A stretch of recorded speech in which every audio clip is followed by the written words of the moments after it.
And we will call the meeting to order of the Governance and Board Operating Procedures Committee at 4:08 p.m. We don't have a designated chair for this meeting, and so if you all are okay with it, I would be more than happy to moderate today's meeting and walk us through the agenda. And then certainly if we decide we want to appoint somebody as a chair today, we can do that. The agenda, you did receive it. First thing we do have to do is declare an electronic meeting. Excuse me. And so I can read the background statement, and I will just actually share my screen here if somebody else would like to make the motion. Let's see here. I've got it, so I can read it too. Okay, do you want to go ahead, Chris? Okay, determination of electronic meeting. Chapter 1283 of the Virginia 2020 Acts of Assembly addresses the ability of SWCDs to hold electronic meetings without the need for a quorum being present in a single location when a state of emergency has been declared pursuant to sections 44-146, subsection 17 of the Code of Virginia. SWCD should make the following determination by motion and vote on the record at the start of any electronic meeting. So I will make this motion. I move that the Northern Virginia Soil and Water Conservation District Board of Directors has determined the nature of the declared COVID-19 virus emergency, makes it impractical or unsafe for us to assemble in a single location for the purpose of transacting business statutorily required or necessary for us to continue operations and discharge our lawful purposes, duties, and responsibilities. Thank you. I'll second. Okay. Excellent. And we'll just make it all in favor? Aye. Okay. I see everybody has an aye, so wonderful. Thank you very much. All right. I think for the most part, we all know each other, but maybe we can do just a quick round of introductions and refamiliarize ourselves with each other. And a little bit of your history and background with the district, I think would be wonderful. So with that, I'm going to just go by virtue of the way that you've popped up on my screen. So I'll start, and then Chris, you can go next, and then Adria. So I'm Laura Grape, Executive Director with the Northern Virginia Soil and Water Conservation District. And Chris? Chris Carter, elected member of the Board of Directors and Treasurer. Adria? Can't hear you, Adria. All right, I couldn't find the mute button. Sorry for joining the Teams meeting too. All right, so I'm Adria Bordas, and I am so grateful that you all have me. I have been with the Soil and Water District for 19 years, and I just got home from actually being at the doctor's because I thought I might have needed stitches on that knee. So give me like 2 more seconds. I'm going to turn my camera off, but I just want to get adjusted with a few more things. So, but I'm great, and I didn't need stitches. So, Yay! Yes, That's relief. I'm bandaged up with just a slight bandage to keep it tight, but I got to get myself a little bit more comfortable. So give me a few seconds. This morning, not on my own doing or the dog's doing, the dog started to slide first, and I turned to look at him, and I said, "Oh, buddy, are you okay?" And before I knew it, I was on the ground. But the way my knee hit, it was almost like it hit right on the curb.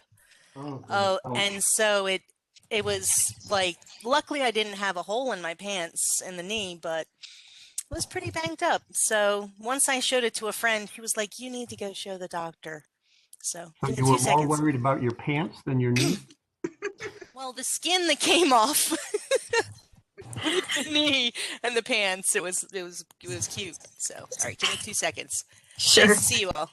You too. Thanks for joining us. Jerry, I have you and Elaine on deck. Go ahead, Elaine. Hi, Elaine Tolan. Worked with the Soil and Water Conservation District for many years as a customer with Fairfax County Public Schools, and then 2 years as an appointed director. So happy to be back and lend any expertise I can to working on the governance of the district. Well, and you are an appointed associate director as well. Oh, yes, so that's correct. That's correct. I forgot that part. Great. Well, Diane and then Jerry, how does that sound? Okay. However you want to do it. Diane Hoffman, I was around 1980, and also feel like that's hopefully would be beneficial, a little history and so forth. And I also would like to mention that I had another career for 20 years as a governance chair for several boards. So establishing the governance on those boards will hopefully help me as we go through whatever we're going to do now. Excellent. Well, the other thing is that I would think that it tends to be the role of this Northern Virginia Soil and Water Conservation District to do things first. And this may be the first that actually tackles this and sets up appropriate governance. Can't be the same for all boards because they're all different in Virginia. But there's some great things that I think we can draw on. And I'm really looking forward to doing this. So, Jerry? Great, thank you. That's great. I'm really a member of the committee. I didn't sign on for this. I'm interested, so I want to see what comes up. I've been elected twice to the board of the directors and was an associate director before that. So I've been hanging around too long. No, Jerry, you can't be too long. Well, you know, it's going to be a while before I catch up to Adrian. So that's true. That's true. I think between Adria and Diane, they're the two that have the most longevity, certainly with the organization and all. But yeah, and I've seen it change quite a bit. And I just want to thank you all so much for participating in this. This has actually been something, as we've talked about in a number of different settings for policies. There are many things that have been tacit for a long time, and they have worked very well until they don't. And so I think what we're really trying to do, there's been a lot of change over the last 8 years since I've been with the district. And what we're really trying to do is make sure that there's clarity on a wide variety of responsibilities that come with being on the board of directors and the wide variety of responsibilities that our organization has as a whole as well. When we think about this, you know, we're thinking about it not just for the way that things are right now, but also thinking about them in the future too. Jerry, I've heard you say a number of times, and Chris as well, been fortunate to have competent, you know, executive directors in the past, and we want to plan for the worst case scenario when you don't. And not that I'm planning on going anywhere, but certainly I think that's just part of the succession planning of our organization. We are always planning for its continued success. And that, I think, is really what we're hoping to do with this governance committee, just like we're doing on the personnel policy side, is document what our processes are, take time to review and modify as necessary, and then identify where there may be some gaps and work to fill those. So I want to just take a few moments, and again, I appreciate so much everybody's time in doing this, and feels a little strange to, you know, kind of be saying all of this, but I want you to know just, you know, how committed I am to you know, helping all of us through this process as well.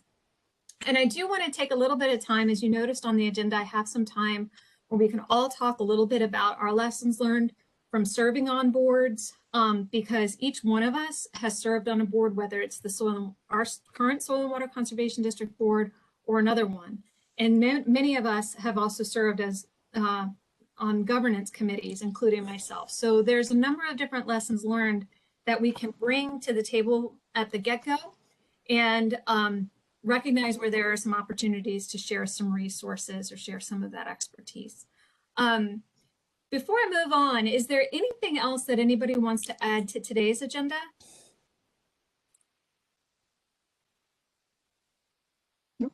No? Okay. Let me make one overall point. I think having to do with governance, you got 2 out of the 3 major let's say, regulatory points out of the way during your personnel meeting. One is that the powers of boards are specified in the law, and that the law also expects that many of those duties will be delegated to employees of the district. Those are two. The third has to do with some work that Laura did for us in looking up the risk management requirements that the DCR has for us, and that is protecting officers and employees of the state and any liability that might come up from disgruntled employees or accidents or whatnot, we might get sued. There is insurance, and we have representation from the state. There is a clause in the stuff that Laura pulled together for us that I think is important, and it's kind of the keystone for me of why we need to document what we're doing. And it reads like this. We have representation and insurance for any person covered by this act while acting in an authorized governmental or proprietary capacity and in the course and scope of employment or authorization. And I think that, to me, is one of the key reasons why documentation of what we do, establishing policy, reviewing periodically, is key. As long as if somebody makes a mistake or there is an action or whatnot, if it's within the scope of what they are statutorily allowed to do or have been delegated by the board, for instance, to do, then we're covered. And that was one of the major concerns back months ago when this all came up. So I just want to put that on the table for you. Great, thank you, Jerry. Yeah, I think that's definitely some important background, and those are certainly some things, as you're going to see, we're going to go through. I drafted something to help us sort of think through the process and try to take a bit of a systematic approach, because there is a lot to document, but to really just, again, see what we currently have in place and then where we may need to make some of those modifications. And so you'll see a portion in there, Jerry, where we do make, where I would be recommending making some of these designations and authorities as well. So, but good points. Good points. Thanks for bringing those up. All right, well, let's just all get on the same page with the with our group and our tasks here. So let me bring this up real quick. I don't want to look at my calendar, it's crazy. Okay, so this is, as you all might recall, Elaine, I think you might have been the only one who wasn't at our more recent board meeting in January where this was relayed, but you and I had some conversations prior to this as well. But I do want to just remind ourselves of what our purpose is and what our goals are for this. And there's really, because we do not have bylaws associated with our organization, some of the items that would be included in there that help to distinguish some of the roles and responsibilities are in different kinds of documents. And so what we're really trying to do is consolidate those into a procedures document that helps to outline, again, the authorities of the board, as well as just as Jerry was referring to, what kinds of authorities have been delegated to others, including members of the board. So we are working toward improving some of that transparency and some of the clarity on all of the different board responsibilities, the policies and procedures as well. We certainly recognize that there are a number of different documents that come from the state that describe a number of different roles and responsibilities. And what we're really trying to do is, again, take a look at the shalls and look at the authorizations and make things, provide those delegations appropriately. That's really the recommendations that we will be pulling together for the Executive Operation Committee's review, and then ultimately, you know, once we're all comfortable with it, approval by the Board of Directors. So we will be restructuring and really beefing up the entire Board of Directors section of our policy document. We do have a number of policies that are currently in place that we can also take some time to take a look at and review, but also make sure that we're clarifying those roles or clarifying those delegation of authorities to the executive director and individual board members, again, clarifying officer roles and things like that.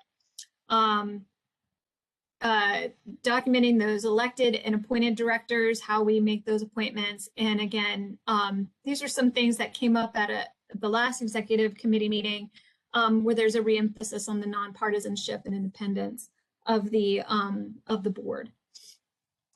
The two other big parts of what we were going to be hopefully accomplishing as our work group is taking a look at board training and development programs.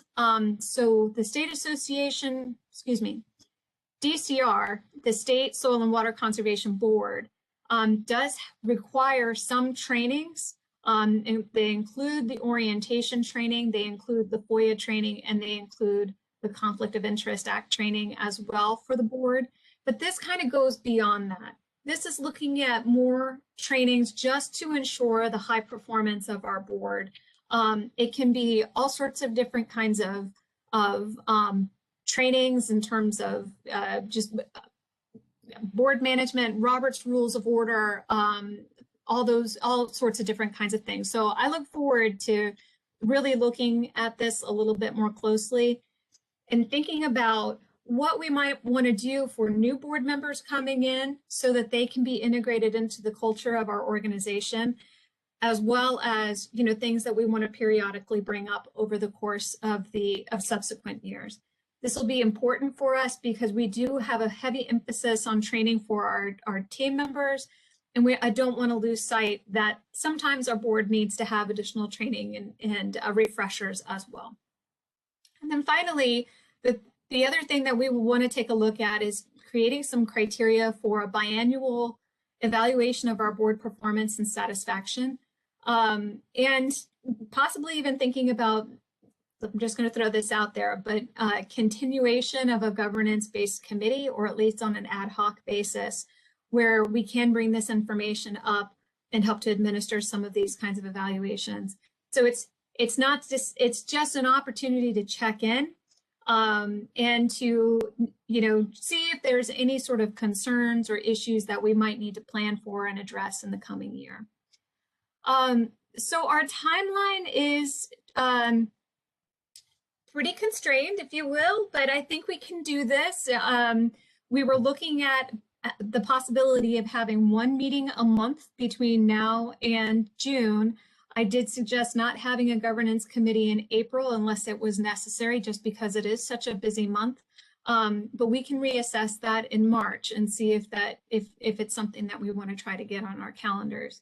But today we'll review a little bit, really, some of the existing policies in the proposed outline. And then hopefully what we can do is identify some of those gaps in practices. I don't think we're going to be able to get to the clarification on officer roles and responsibilities. So we might have some homework and try to work on some of those kinds of things over the course of the next month. But we will be providing just an update, an overview of today's meeting and what we've discussed at our Executive Operations Committee meeting in just a couple of weeks. So in March, I see this again as being a bit iterative.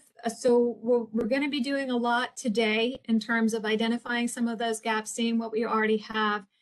And then, you know, again, we'll have some homework over the course of the next month and try to fill some of those gaps. We'll revisit them in March.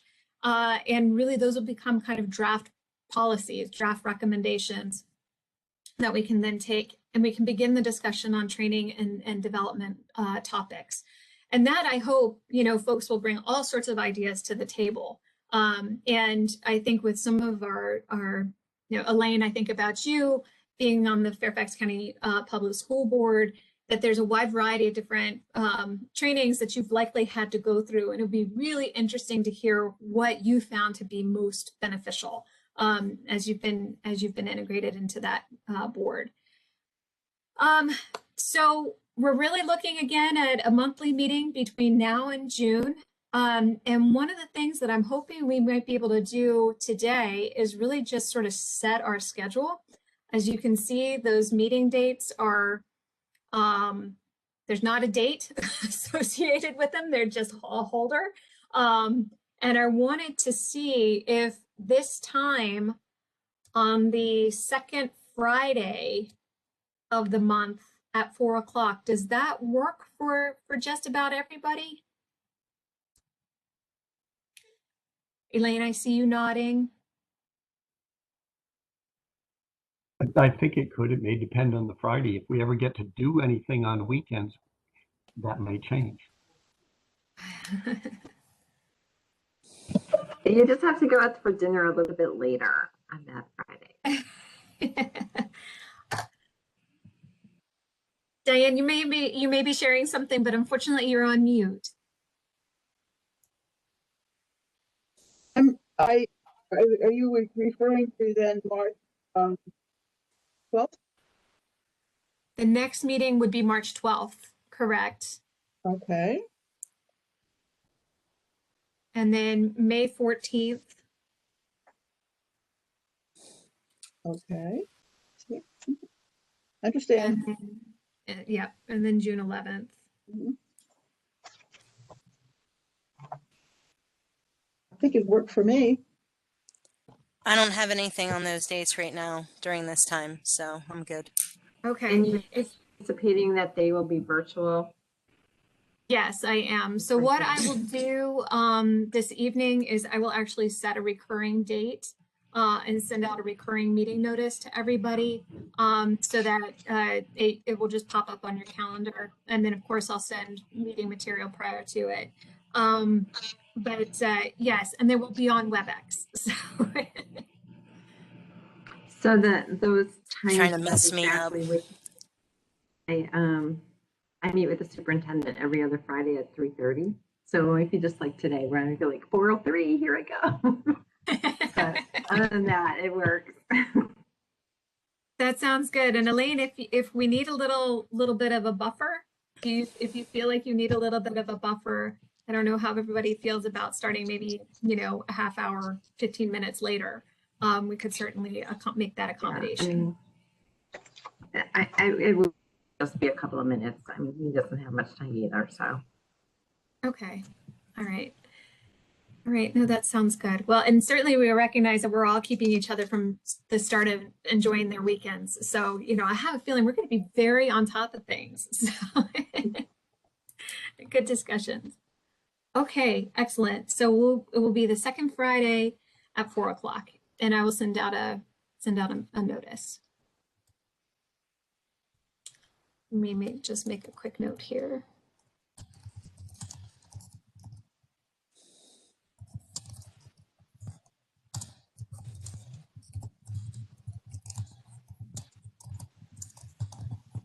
Okay. All right. Is there anything else anybody would like to add about the things that we're hoping to accomplish with this group?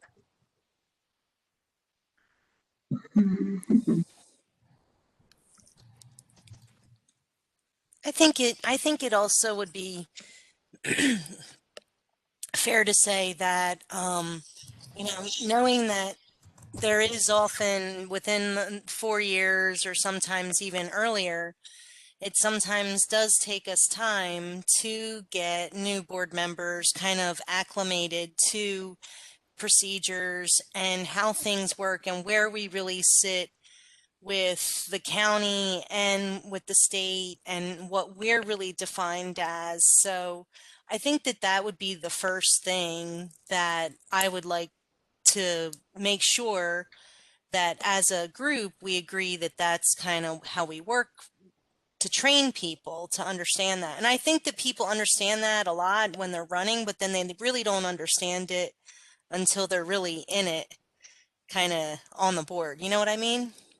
Because there's all these other layers like DCR and all these other things. And so, just like VCE, there's so many different layers. You start peeling back the onion, you're like, oh my God, really?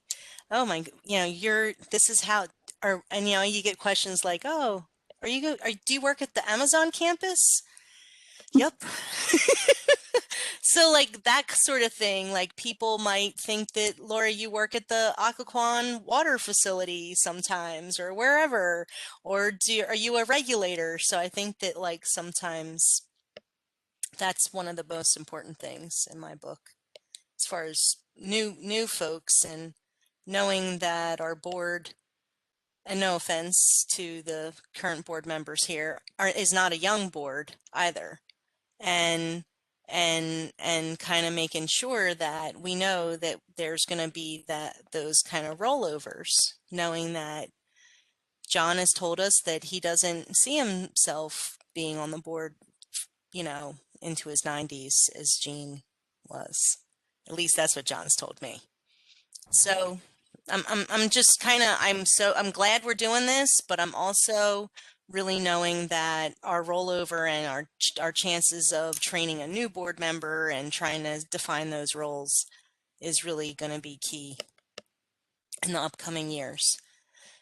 Especially as just looking at political things, excuse me for clearing my throat, clearly there's going to be a lot of movement with politics in the next few years, and there may be challengers to our electeds as well. So, can I tag on to something you just said, Adria? When I've done orientation over the years, it's always been really important to discuss the topic of governance and how you govern. A board governs. At what level do you do that? A lot of the orientation that DCR and others do is all about who's who and what's what. It's not really governing, and I think that's something that's been lacking. And I think if we could bring that in as part of the orientation, it would be very, very helpful and be a good role model, I think, to help other boards. Okay. I definitely agree. And I've talked to new, agents who are new to the role of being an agent on the board, and they're always asking other folks who've been on the board for a long time how they might, be most helpful to the board, not overstepping bounds, making sure that VCE, what we're doing is right for VCE and our partnership. And it's just very new to them. Yeah. Right. So I think that it might even help, us with telling other agents kind of what their role is too. Like, hey, this is our governance piece here. So I'm all about it. Right. No, understanding the role as a director, not necessarily from the perspective of what we sometimes hear about, but more the whole governance concept. I think I'd like to see that. So there's an awful lot of best practices out there, so it's not going to be hard to bring that together. What am I hearing? Is that? I think it might be I turned off my mute, or I'm off mute now. Maybe it's an echo there.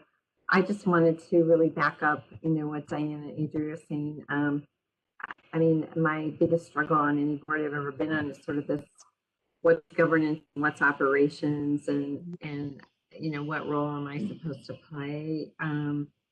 Because as Diane said very well, you go through DCR training and it's like it's very specific. Or even with the school district, okay, who's in what department, who do you talk to if you need this information? But what really is your role in various situations? That's a little more nebulous, if you will. So, I'm really interested to see some, more of those best practices, Diane, that you're referring to help us define that. And I think that, it's really super important because that's the big struggle, I think. Yeah, well, now, especially, you're fortunate you've got a professional staff, which makes it very different. A board that has a professional staff, it's very well defined about how they can be the best board, how they can be a great board. And I think that's what you're dealing with here. And you've also got a board of 5 very well-informed professional people who behave that way. And I think the ingredients are all here to come up with a lot of those best practices. They're very well known, and I'm looking forward to this. I think, and then you hone it down just to fit the this organization. So, you know, boards do strategic planning, strategic thinking, visioning. They have a governing role, and that's different from a management role. And it's a balance, and it's very, very important to get that right. The boards that get it right are incredibly efficient and great, and they accomplish a lot, and their organizations do very, very well. So good governance is very important as far as the board goes, as well, and for the entire organization. So there are some standards of excellence that are nationally adopted that I think would be helpful. I don't think we have to start from scratch, and I don't know how to integrate that into our agenda, Laura, but when that comes, I think that's an important element. I completely agree. And I think when we start to look at all of these different components, I've already started to make just a quick adjustment to one of them to add orientation, because I do think, just like with any organization, even on the management side, when you're bringing on somebody new, those first couple of months are so incredibly critical for them to get a good understanding of how your organization operates. This has been a most unusual year, certainly, but I think with the things that were expressed earlier in terms of where there were things that were not clear, providing that sense of clarity, that's so super important. Where there are opportunities to continue to strive toward that high performing board, that's also very important. I was thinking about it just the other day, and just even during my time period with the district, I have had, I think, 8 different board members and there are 8 very different personalities and at least 3 or 4 different board compositions. So every board has a unique personality, just like every single board member has a unique personality. So each of them are a little bit different. And I think I will say from my own experience, one of the struggles that I have had has been trying to convey and sometimes even convince how our organization operates and what our culture is like.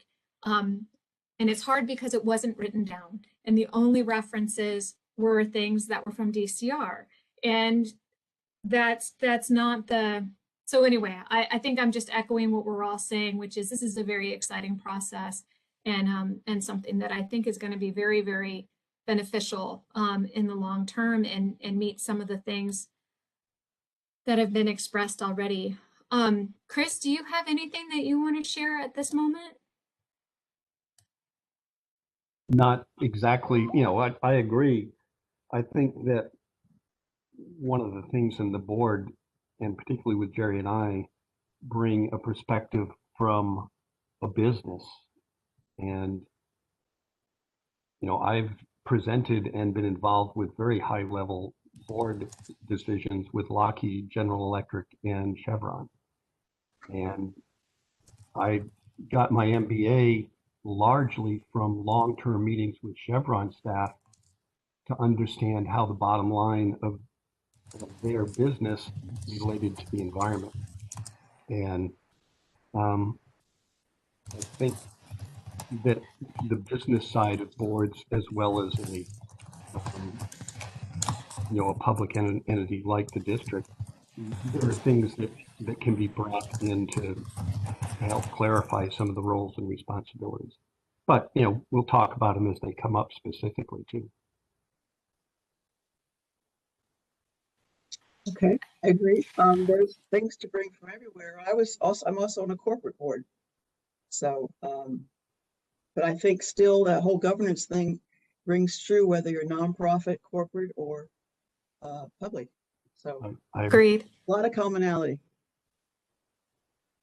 Agreed. And I think there's if you do a Google search on board governance and how do you do board governance and all this sort of stuff, you're going to come up with 1,000 different ways of slicing the apple.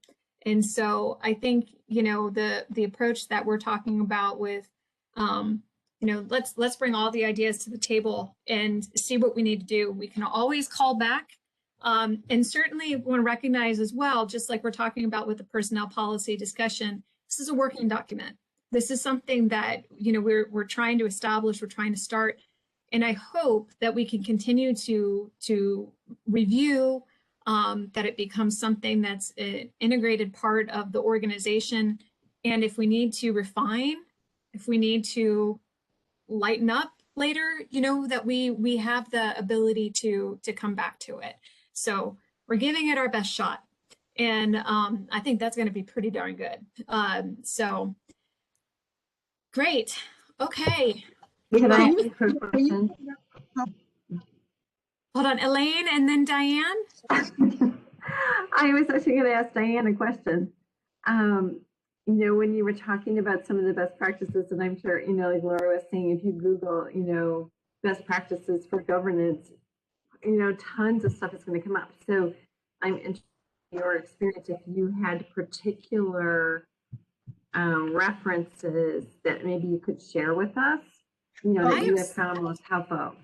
I love it when the facilitator becomes the facilitated, and I can step back and let somebody else just kind of make that perfect segue into the next topic. That's really what we're hoping to talk about next, is to bring forward these lessons learned. So I thank you, Elaine. I think we can definitely move on to that. And Diane, do you want to kick us off? You want to talk a little bit about your experiences and, you know, and again, you know, share some of the resources perhaps that you've used? Yeah, I would like to share some resources. There are standards of excellence that are good guidelines, and there's good information out there.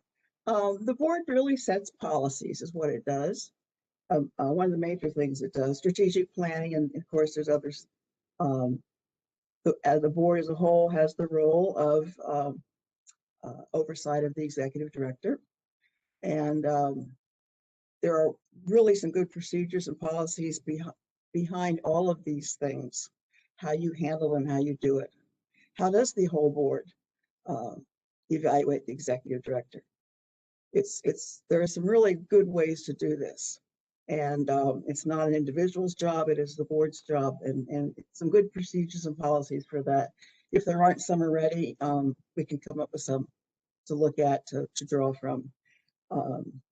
Trying to stay at the strategic level of thinking and planning and visioning is an important thing that the board has to do. And again, there are lots of good documents. I'll share them. I don't want to go into it all right now, but thank you, Elaine. We can come up with some things that we can draw from. It's be very good. And then everybody will put in whatever they think is important as well. But there's some principles of what helps boards function well. And I think if we can try to apply those principles, we'll be on the right track. I'm not trying to be vague, it's just that I didn't think we we're going to get into all of the details right now. So I don't know what else. Like a policy on communications would be one. How you communicate internally, externally. That's a very common thing to do. So I don't think you wanted a lot of examples right now, do you? I think that's a great, Diane, and maybe you can talk a little bit about the boards that you've been on, because we are going to go through again a draft, and what I'm hoping you can do, Diane, is well, everybody, is if you see something's missing on this list, let's be sure to add it. Or if we want to make sure that we're clarifying that this is the point that we're really trying to make, let's make sure that we integrate it then. So I think communications is a great example of that, internally and externally. So, but do you want to share a little bit about the boards that you've served on and And of course, you served as the executive director here as well. So you have the experience of both working for a board and then being civic and in your civic life and being on a board as well. Do you want to share a little bit of those? Right. Well, I don't want to much, but I served on the governing chair of the Audubon Naturalist Society twice. That's for 12 years, and established all their governance when I was working with them. And I also served as the governance chair for the Center of Watershed Protection, and again established all the governance there. And I must say that I got a lot of help from an organization called the Association of Maryland Nonprofits. It is through them that you can have access to the standards of excellence and other things to help you set up those procedures that are necessary for a high-performing board. One that performs well, one that is the very best support for an organization, the best kind of leadership. The board has a tremendous job as a good ambassador as well. That's another thing we can all talk about, how what the ambassador's role is and so forth. So it's just an awful lot of things. And I would say it took about 2 or 3 years to set it up for both organizations. So it's not quick. It's an evolving thing. And so I don't know what else. That's pretty much it. And my corporate one is a small corporation in California. It's a family property corporation. So they all have a lot in common. And I think this is a fantastic thing you're doing.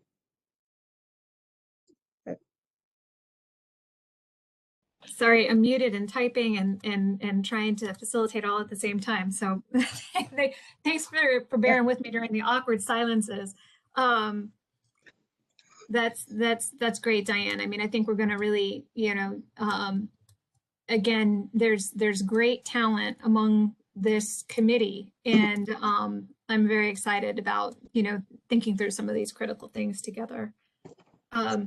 Chris, you were sharing a little bit about some of your experiences during your career of engaging some of the different boards and things like that. Do you want to talk a little bit more about some of your favorite experiences, things that you felt worked well, or any lessons that you learned that you'd like to impart on us through those experiences?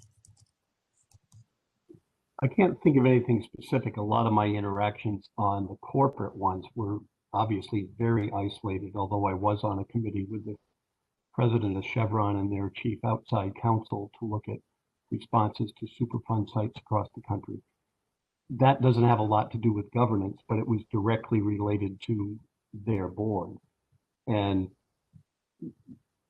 all through that discussion particularly was the documentation, the communication, and the getting a number of parties involved in making decisions. And I did learn from that, and I've learned from a couple others, that we all do better when there's a sharing of information and buying into things and the strategy and the corporate culture. Mm-hmm. And I think that's really what this board has, very few real roles and responsibilities. We have, a fiduciary responsibility, and as treasurer, I have to approve every credit card expenditure, which seems to me like getting down into the weeds. Really? Yeah, that's what the Thanks, rules DCR. are. That's a DCR thing. But I think really the district is our staff, and everything we can do to help build and increase the continuing corporate culture that has been built over the past couple of years is a benefit. And that's really what the board should be doing, is continuing to build on the good work that we've done. Chris, there's a common phrase that speaks to what you're saying. It's called, the board has to be in the loop but out of the weeds. Yes, and I must admit, when Heather sends me that credit card list, I go, this is not what I really was expecting to do. Yeah. The thing that we have to realize is that DCR's perspective is not board and board governance. That's just not what they give directions about as a rule. DCR was formed to serve districts. Over time, sometimes DCR has almost come to behave like the districts work for them, which is not true. And telling districts what to do may be something that you would tell a manager of your office to do. You see, they don't quite have the role of directors and boardsmanship on their perspective and the agenda. I think it would be good if they could learn more about this and help boards become better boards. You know, Diane, one of the things that I think is kind of interesting, and again, the DCR has done a good job of documenting their expectations, and where again, why I think that this is such an important effort that we go through is so that the board of directors, Soil and Water Conservation District Board of Directors, through state code, has the authority to delegate any responsibilities to any individual board member or to an employee. And where I think, to get to Jerry's point from a little bit earlier, is we need to document what those authorities are. So while there are some responsibilities that are coming up, some of the things, Diane, that you'll remember that were guidelines are now procedures, and things that we that went from being may to shall have changed much of the conversation and much of the responsibilities. Even Elaine, since your time as well as treasurer. So there's been a lot of adjustment and a lot of change over time, and it's something we're all watching very, very closely and pushing back when there is a need. But you're right. And we're going to talk a little bit more about this as well when we go through the handbook, you know, and I provided links to all of those different materials because those have adjusted over time as well. Jerry, did you have something that you wanted to mention? I was going to ask, when you say that these changes, these are changes that DCR has made in its guidance recently? Correct. Okay. Correct. And they become a requirement because they become a deliverable for the grant that we receive. So that is how they, I'm sorry, I missed what you said, Jerry. That's the way they make it a requirement. Correct. And I think that's something the districts and maybe Virginia Association needs to put serious thought to. Because you are an independent local government, just like Fairfax County is. And there's I think you have every right to push back on some things that you feel is in, you know, your purview and your prerogative. The policy, the Northern Virginia district sets its policies and its procedures. And I think it's something to explore. And it's that autonomy that the district has that I think is really something that we really want to try to preserve as well. There's aspects of what DCR is pushing forward. Some of it is like, this is a silly little thing, you know, let's not make too much of a big deal about it. And then there are other things that can become much more complex. But if we want to, you know, again, give that space and that time for the board to be able to focus on those strategies without having to feel as if they're in the weeds, that's an authorization that our board will ultimately need to make. So again, this process will help with that. And as you can see, we're kind of, even again with the personnel policies, we're trying to get into this rhythm of making sure that we've got the time and the wherewithal set aside for those a little bit more critical look at some of these documents as they come forward and being constructive with their feedback, or critical if we need to with our feedback. So yeah. Another little point, you might look at the way your major funder addresses the relationship. Fairfax County. They do not tell you how to run your shop. They are very happy with the results. The extremely valuable partner the district is, what the district provides, what it does. And that's why you are so well funded by the county. But in turn, the county knows that the Northern Virginia District Board is the governing body and the policy setting body. Diane, question on that. Do you think that anyone in Fairfax County relies on the fact that we're listening to the state? We've got state guidelines to follow that makes it work comfortable for them to give us money also? No, I do not believe that. I think they are. No, I don't believe that.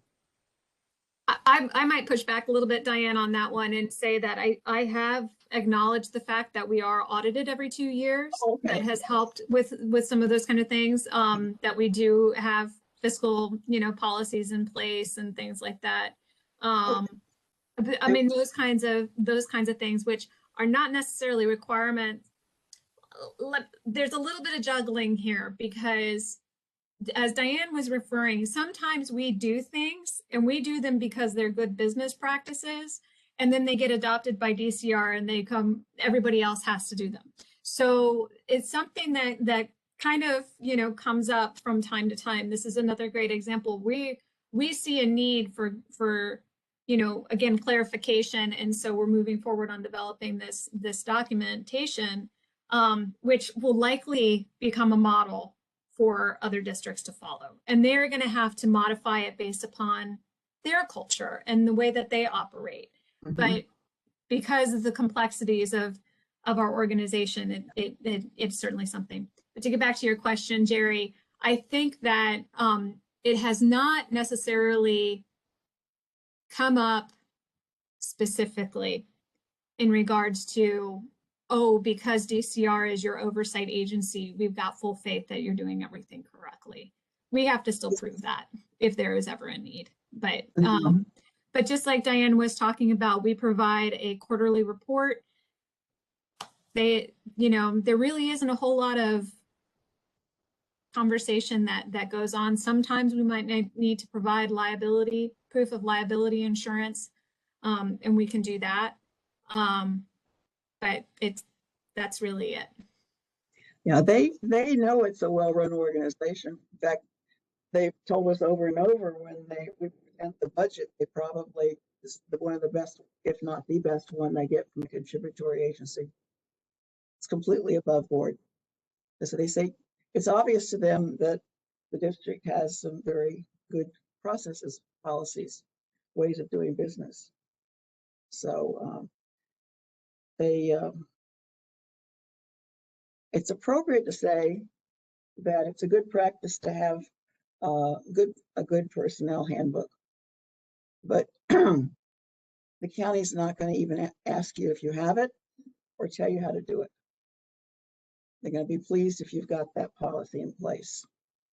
They're going to be pleased if you have a conflict of interest policy, but they're not telling you what to do and how to do it. I don't know if that helps.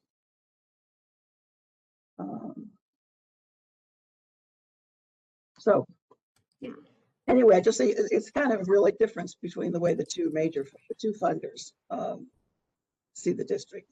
The county treats you like an independent piece of government, and they're very happy with partner. DCR has a little more, as Laura knows. Excuse me, Adria, I have to do what you did. Once they told us that every single document we put out had to have DCR credit on it.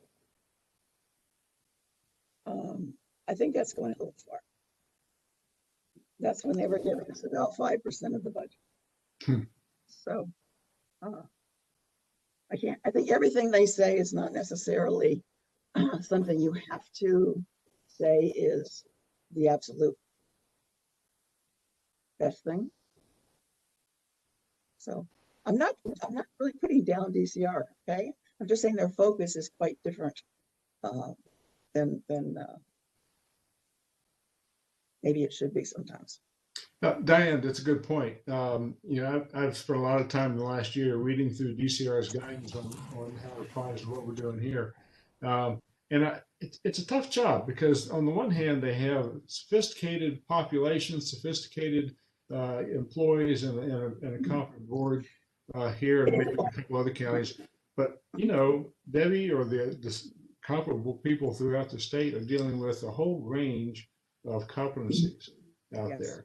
So I guess what they put out in terms of statewide guidance has got to fit everybody, and it's. Jerry, you're absolutely right. I think everybody knows that in the beginning, conservation districts were a board of directors, period, and that's all they were. And they worked with the Soil Conservation Service district conservationists, and they were there to be the bridge between the federal agency and bringing the conservation to the ranchers and farmers. Taking the federal money that to was their role. Yeah. Taking the federal money and being able to say, your local people told us where to spend it. Yeah, and you can trust them. So in the beginning in Virginia, the first employee was usually a clerk was employed, and that clerk may or may not have taken the minutes for the board. I will tell Adria that it was very common for the extension agent to take the minutes. For some reason, they thought that was the best minutes taker in the world. And so then, we probably were the first one to have an executive director. We were probably the first district to hire somebody who is devoted totally to outreach. But before that, board members were actually almost like staff. They were a working group. And that is no longer the proper role of a board that is like yours with your kind of staff. And you're right, Jerry. I can tell you one board member once had been a staff member of a board and couldn't get over the role that they were no longer a staff member, they're now a board member. You don't behave the same way. So it's a problem, Jerry, because everybody's maturing at a different time. This district tends to mature faster because it has to. We were the first one probably I knew that we were to embrace urban conservation. So that was a whole new role. And kind of said a lot on that. But anyway, Jerry, it's a good point. They're different. So actually the takeaway on this is just because DCR says this is the way they think it should be done, that's maybe a general guideline that you have to consider, and then you do what's best for you. Okay. They're trying to help districts that don't have like the resources that we do. Okay. I think. Thank you. Sorry, Laura. No, that's okay. Adria, do you want to share a little bit about your experience on this board? And I know you also serve on other boards as well. And they're in all sorts of different sophistications and things like that. Do you want to talk a little bit about your experience? Sure. Well, I've been on the board here with the Soil and Water District since 2001. Fall 2001, 2002, right, Diane? Because I started September 2001, September 25th. So I don't think I came to the first board meeting, but I don't think I was in place until that January because I had to do my oath, but it was around that time. So you have a 20-year party coming up, huh? Coming up, I guess. So anyway, I remember being on the board and really unfamiliar with what my role was, and prior to that I had very little experience being on other than advisory committees or different things for commissions, for commodity commissions in California and different things. And I was a grad student, so and then an ag technician doing a lot of research in the field. So just knowing that farmers could also rely on us in different aspects, and there's soil and water districts, as you know, and extension everywhere. So some of my experiences here, I'm on the Northern Virginia Nursery and Landscape Association board. That is not, I would say, the strongest board that I've ever been on. Laura has actually helped me with some stuff with that board, with strategic planning, I will say. It tends to be a lot of people who work in the field a lot, and very difficult to bring them together. And a lot of times, having someone from the outside like Laura really helped that board. I'm on the Master Gardeners have a board, the Master Gardener Association, the FCMGA. They've been an association for almost 20 years and an incorporated nonprofit board. So they're 501c3. They have bylaws. They have a president. They have a treasurer. I do not have a vote on their board. I sit on their board. I give recommendations.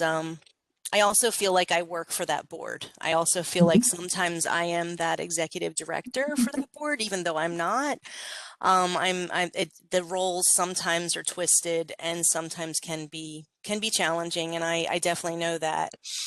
I also have been involved in different boards across the Commonwealth with different things, with extension agents and different folks from around the state. And then just, I think that sometimes extension agents are brought into those condo board meetings and HOA landscape committee meetings as that person for that scientific, unbiased information that kind of helps people make decisions, or just kind of giving a little kind of seminar on trees or what to make decisions. But that's a lot of my experience. And I will say, Diane, you've been involved with 4-H. I also know Diane from that, because Diane was did a lot of stuff with 4-H within Extension, and on the alumni group and the 4-H leader group, right? So I that's kind of my experiences. I do truly see some different pieces of different boards that I've been on. Of course, this is a very organized board. I've never run for office. I never intend to run for office. I think it's really funny when we go to the green breakfast and people actually are like, so how are you on the board? But I will say that my experience with the staff has always been wonderful. That is where I think there are some hard roles for me, because I have to be very, my boundaries as a partner sometimes, versus being a board member. Those can be beneficial and can sometimes be blurred, of course. So, but I think that, Diane, as I was becoming a more mature board member, really taught me a lot of things about being a board member. And Laura, when I first met Laura in different roles, I've learned a lot of things about strategic planning and facilitating from Laura. Laura's been a very good mentor for me when it comes to that sort of thing. So anyway, that's it. That's great, Adria. And honestly, I want to kind of hold a pin in the thought of what you're just talking about in terms of the unique role of the extension agent, because you're both a peer and a colleague and a board member. And you're right, that can be a very delicate balance. And so the way that we have been able to make that really work is through transparency and communication. And I've always appreciated that component, certainly. But let's make sure that we acknowledge that, as part of this document as well, because I think that's important. And there are guidelines that I think Extension has for its agents on the board, right? I think those need to be acknowledged. They really don't want you to be president, right? Yeah, that's right. They don't want you to be president of any board. You know, not if I was even for they're they don't want you to be a chair of the local, you know, beef commission or anything. For a while there, a lot of extension offices, things were blurred where if the Cattlemen's Association, the extension agent was a member of the Cattlemen's Association, the admin assistant helped with those management of those books or the finances, right? And having all that blurred was very difficult. So it was right around the time that I came into Extension, Diane, and I'm glad you mentioned that. They really kind of outlined those roles of we don't want anybody's admin assistant keeping books for anybody other than Extension. And then these are the roles that you should do as they relate to your job as an educator within Extension and, you know, kind of partnered, help, diplomat. But maybe we can, again, Adria, a little bit of homework. Maybe if we can find that information, that might be, again, just helpful to reference. Maybe there's, even if we just reference the document's name or something like that. That's great. Thank you for your contributions. Elaine, do you want to share your experiences? Sure. I'll start with the easy ones. So sort of the gamut of, you know, I've been on the board for many years with Nova Outside.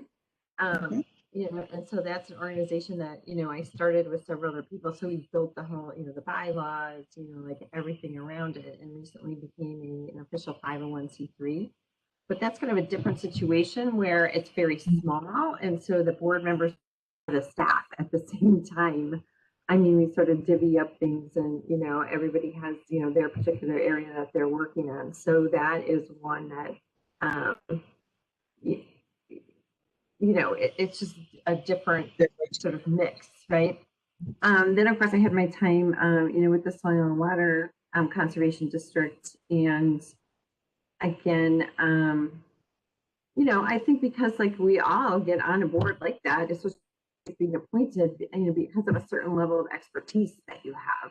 And so sometimes it's a little bit difficult, I think, to figure out, well, I could work on that. I mean, I know how to do that, but you know, we have staff people that are doing it. So, you know, what's the fine line between, you know, what staff works on and what people on the board work on, you know, governance versus, you know, operations.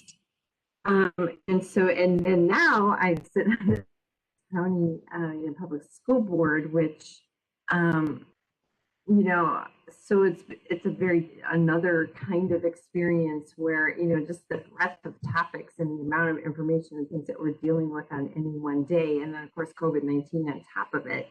You know, I still have that little bit of a struggle sometimes between governance and operations. And probably, you know, Diana mentioned, you know, I came into the school board having been on staff for, you know, over 10 years with the school district. So when someone's like, oh, I have a question about this issue or that issue, I'm like, oh, I know exactly who works on that. And, you know,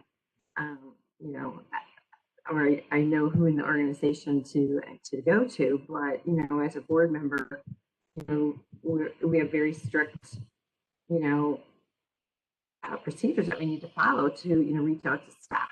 So, you know, to be very careful about that. So, I mean, I think when the day that Laura called me to ask me if I wanted to be part of this group, I had just asked for permission to speak with Allie Kuhing, which, you know, all of you know, Allie and I go back when she worked for me for many, many years. But I needed to ask her, you know, for some particular information or to work with her on something. So I needed to go to our assistant superintendent and ask him for permission, you know, to contact her and work with her. And, you know, it's, you know, very strict like that, you know, for a whole variety of reasons that we can go into more detail on. But some of the things I see with the school board that we could kind of think about that could be helpful. I mean, just coming in, we've already touched a little bit on this. We're talking about DCR. You know, there are just laws that you have to follow. And, rules and regulations around, whether it's FOIA or, information that is not public information, like, how, you have closed meetings. I think that sometimes I've seen on, boards be confused about if something happens in a closed meeting, can I say anything about it? Or what, there's very strict rules around that. And they need to be, delineated and very clear. So, but then just laws around what you do and you have to follow. And that's just how it is because it's a state or a federal, regulation. So you have to have that kind of knowledge. Of course, parliamentary procedures, which you probably already know, is not really my favorite thing, but that's part of what being on a public board is all about. So training and following those rules is always super important as well. So how does that fit into the the governance? There is a Virginia School Board Association, which is helpful, as a school board member because they have trainings and information that is very specific being a school board member, which, we don't have that with soil and water, right? There's nothing other than, there's some specific director trainings that are held at the conferences, but other than that, there's not necessarily, a body to go to with specific questions around what does the board do. Yeah. So, some of the things I can do to help, perhaps, we have, of course, it's a substantial governance manual for the school board. So, which is public. So, that's a resource that we can always look at too. And we are in the process of, doing some revisions to that manual, mostly around just meetings and how our meetings, operate. And I hope that we can get the school board meetings to operate a little bit more like the soil and water district meetings.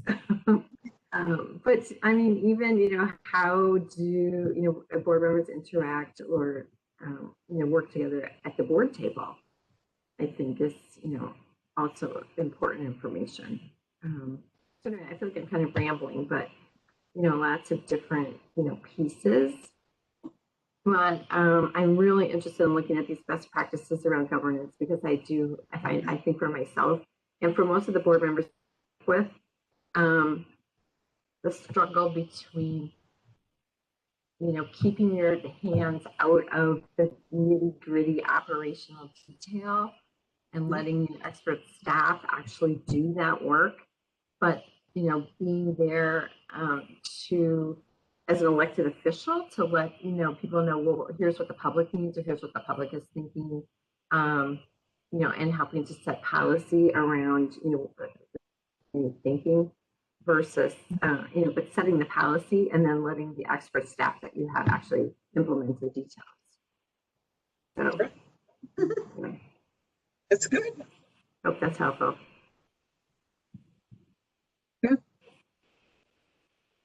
Yeah, I do, and actually, I look forward to jumping into the governance manual. Is that available on the public schools website? Do you think? Yes. Yeah. Okay. I'll send you the link. Okay, that would be great.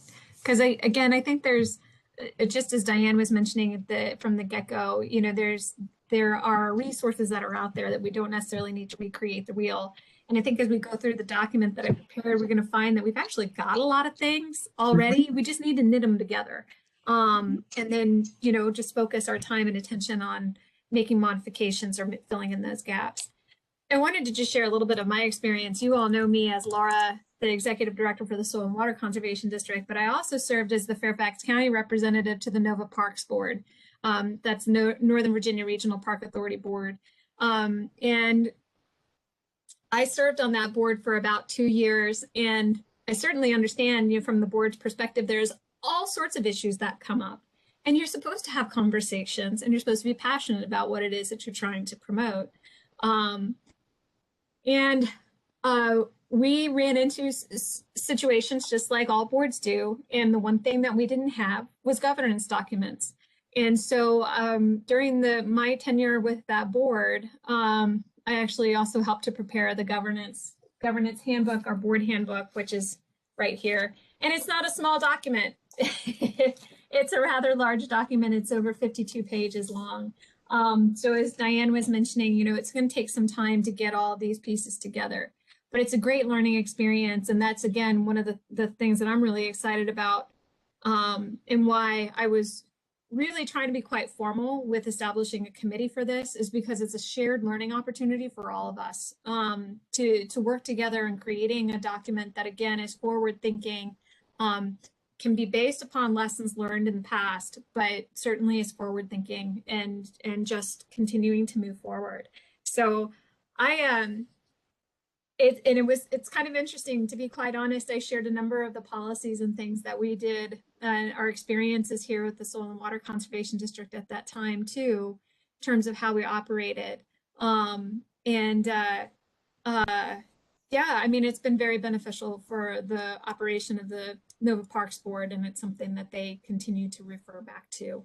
And it's that, I think, is really important, to have that reference, to have that consistency again in application. So anyway, I have that perspective of being on both sides, just like I think just about everybody else here around the table as well.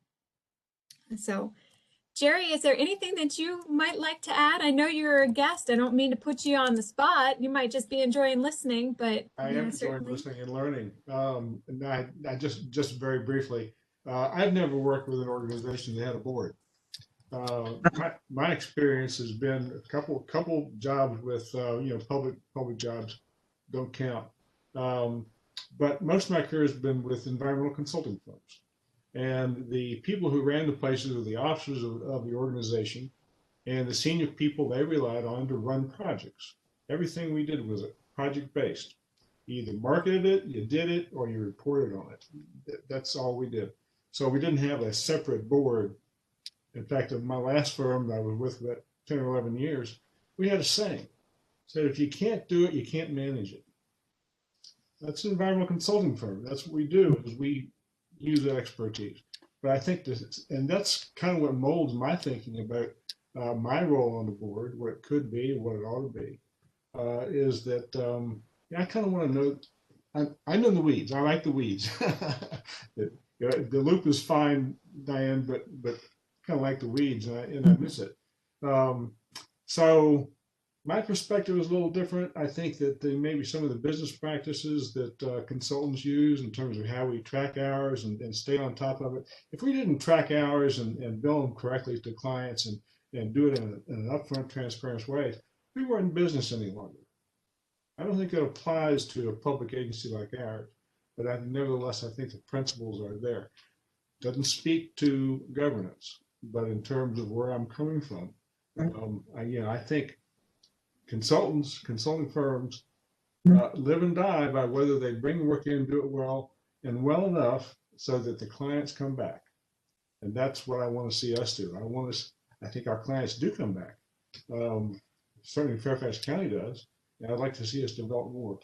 Again, that's marketing, not governance. That's well, I was gonna say we're not a consulting firm. It's very different, Jerry. It is a different experience, but it's good that you recognize there's a difference. Jerry, I just wanted to mention, some of the things that you were talking about, those are all, you and I have had discussions about just, from in the weeds kinds of things, that there's information as we're bringing it forward that helps to inform decision making. And that is where those kinds of assignments can come and say, we're confused on this, or there's, from the board perspective, we need to ask staff to move forward on this so that so it helps to inform what we're doing. So I've always appreciated the honesty and the upfrontness, on those kinds of things, because that's important. We want, as staff, and I point to myself, but I'm really pointing to the whole team. We want the board to feel confident in how we're moving forward. That's super important. So excellent. Well, thank you very much. I mean, I don't think we need to belabor too much more and acknowledge just what an amazing team we are here working on this topic. But I think we can all feel pretty good about the people sitting around the table for sure. I had actually prepared a little bit of a PowerPoint presentation, but if it's okay with you guys, I'm just going to send that out to you. All it does is acknowledge the authorities that are within the state code that basically are the mandates for districts. And I think you all have seen them before, they're pretty broad brush for the most part, but also acknowledges those elements within the code that are the shalls. There's a lot of things that boards have been authorized to do, or that they'll say the board is authorized to enter into grant agreements, for example, or the board may hire, employees and delegate authorities, things like that. But there's a lot of different shalls as well. So I will send those all to you, just that little PowerPoint that just helps to acknowledge them. It's not the full code. It's really just components of it. But then it also references documents such as the Director's Handbook from DCR.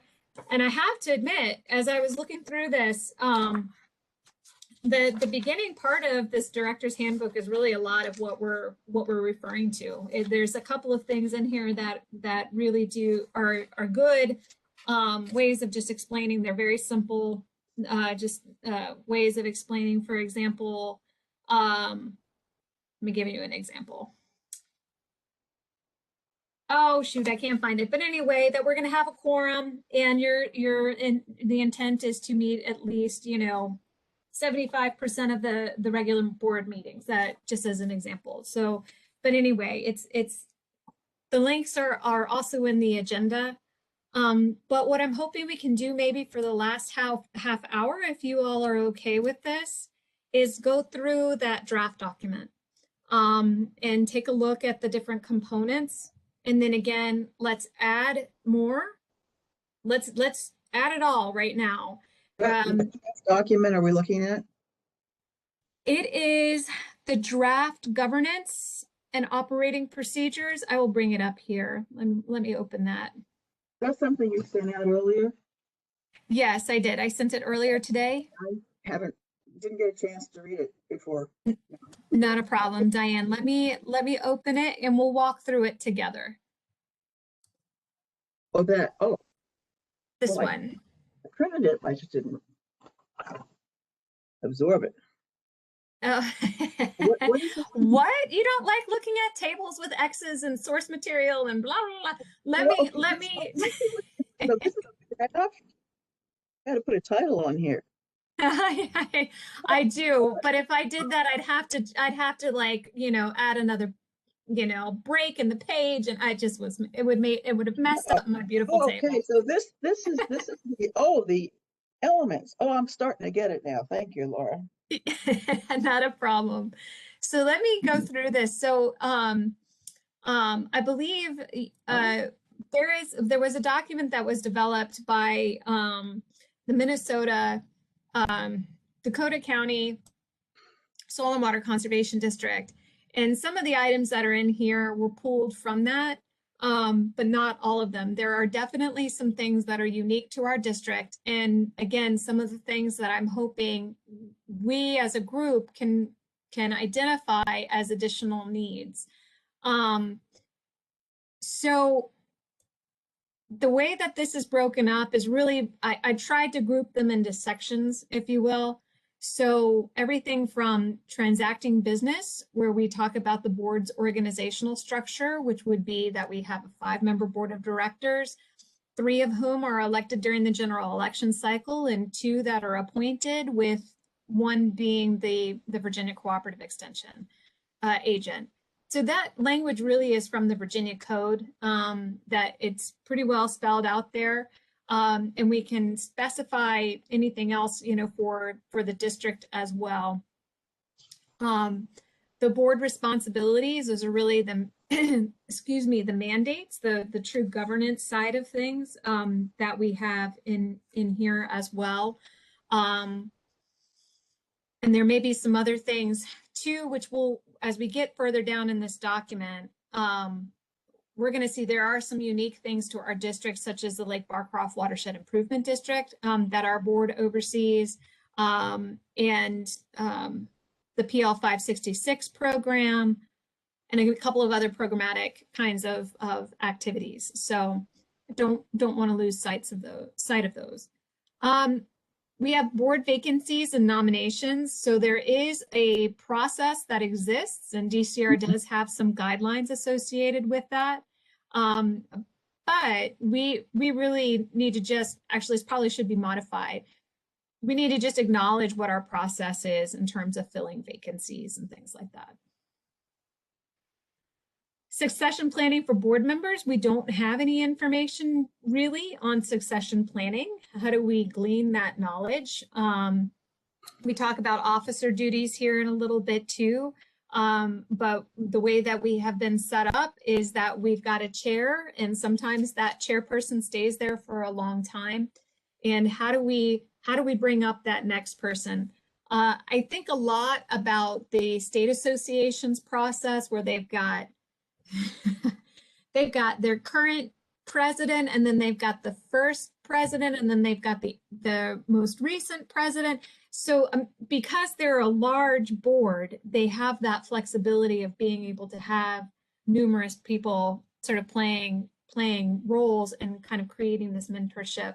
And that's something that I think we could certainly think about, as part of this process, and maybe we can look into some best practices as well. Terms of office, the state code designates that as well. And then officer duties. So the only thing in the state code is that you can appoint a chairman. And it doesn't say anything about the other officer positions. So again, we need to kind of document what the current responsibilities are of our various officers. And we've made some adjustments over the years. So for example, Elaine, you'll remember, I think we may have started this even with you. Well, no, we may have started it with George when he was a treasurer, but establishing the finance committee, so that the treasurer serves as the chair of the finance committee, and the finance committee meets regularly throughout the year for a wide variety of different things. But those kinds of things. Again, so it's in a way, it's going to help with onboarding new members, but also existing members who may change different officer positions as well. We have our standing committees that we actually did integrate into our policy document last year. We don't have anything in our policy document that I can see that talks about the addition of any ad hoc committees. And I think we just need to, it's a short statement, I think, of just saying the board may appoint ad hoc committees, at their pleasure, if you will. We have the representation on other committees. Basically, these are non-district related committees. And we do have some information on that in our policy document. Is there anything under transacting business that we think we might need to add? And let me also just back up. Can you all see this okay? Is it large enough on your screen? No, but I haven't printed. I'm fine. Oh gosh, okay. There we go. Let me pull this, make it sure that it's a little bit larger. Yeah, what strikes me, Laura, is this is the what. It's not necessarily the how. And that's where the procedures come in, I think, right? That's correct. Right, so that's okay. This is just the what. So a lot of this, these kinds of things will need to be incorporated. We want to make sure that we are capturing all of the must, the shalls, and then the operating procedures are the how you do it. I want to just point out down here, we're going to get into meetings. We've got a number of different things. Right now, let's go down here to trainings. And again, Diane, this is where maybe some of the best practices and all that you were referring to, things that we can incorporate into here, some of the different trainings. right now, the only trainings that we have for our board members are DCR requirements. Yeah. So, and I think that's something where we're really looking at other district related board development. And that's what I'm hoping we can kind of develop through this process as well. I think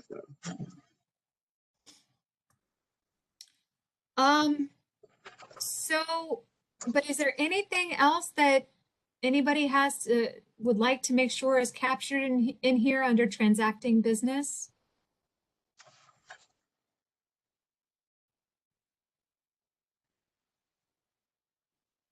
Okay. I'm thinking, let's see, I'm looking, from this, I see policies needed, right? You don't want those listed now, right?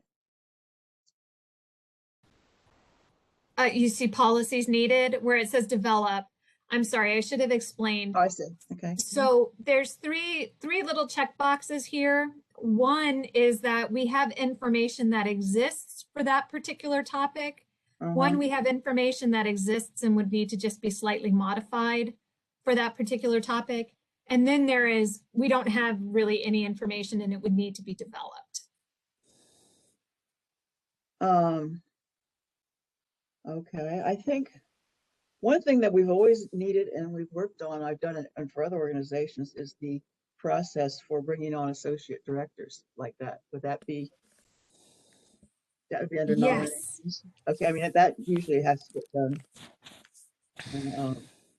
I actually had a whole separate section for associate directors in here because I do think that's really important. And we have I shared a memo back in January of 2020 with the board talking about our associate directors and then some of the needs. So we have some information ready to go. The one thing I really wanted to do was work with the associates in order to kind of pull that information together and make some recommendations together to present to the board. When COVID hit, everything went on pause. So there's definitely an opportunity here to do that. Would it be possible to share the current policies so we can sort of get up to speed those that I'm not familiar with? Yes, let me make a note and I will send that If you out. can send out the current policies, and if Elaine can send out the link to the governance materials for the school board, it would be very helpful. And I think you said you've already shared the authority and state code, the DCR handbook. So these are good things for us. You're giving us homework. I am giving you some homework. I've put a lot of thought in this, but I am very, very interested in and again, gleaning from everybody's experiences as well. So, I mean, from our meeting standpoint, again, much of this is already available through the Virginia Code, and it's just referencing, right? This becomes a portion of just how we conduct business. So we've got our regular monthly meetings. Special meetings, we don't really have any information about special meetings, except for to say, I think, the board can call a meeting at any time. Meeting notices and things like that all would fall under FOIA, so we would just want to make sure that we're acknowledging that. Director attendance requirements, I had this as a no, but we really do actually have that information. And the source state is DCR. Yeah. And then the decorum at meetings, I don't think there's really anything that states that we must follow parliamentary procedures. If we wanted to be a consensus-based organization, I think we could, but we have adopted the parliamentary procedures as our format for holding our meetings. Diane, do you know anything about that? What? No, I mean, we just always use Robert's rules that's what I used to refer to. That there is actually some leeway with that, but that's a good guidance. Yeah, I would agree. But I think we just need to, again, acknowledge that we follow parliamentary procedures, during the board, during board and committee meetings. or acknowledge committee meetings a different way. Associate directors and trainings, which we've discussed already. And then there are a number of other associated policies that fall on both staff and board, and there could be more. Maybe as you're taking a look at the policy document, maybe you'll see that there are some other items as well. But travel and training expenses, communication and representation. I think, Diane, you were referring to this a little bit earlier, both internal and external. Yes. So I want to actually move this over here because when you print it, you don't put it in the black. Now it's making sense, Laura. Okay. Gotcha. Policies, travel and training, communications and representation, sexual harassment, drug and alcohol free financial personnel.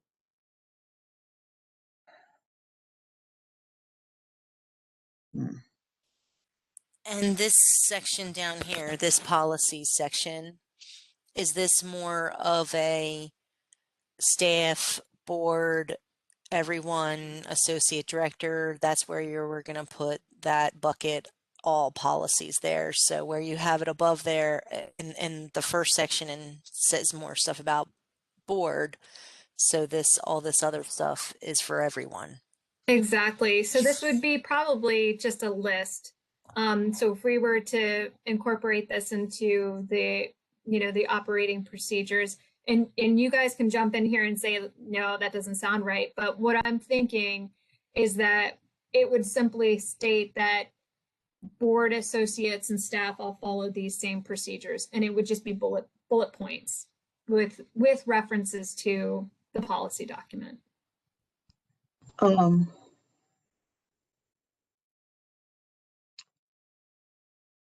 Where do you have things down like conflict of interest? So it's down here. Okay. These are policies. Yeah. These are policies too. That's what I'm saying. They kind of fall under, I mean, we can certainly put them up there, but there are specific things that relate to board. So I put them under ethics, but we could certainly move them. I'll also just put in here. These are also policies.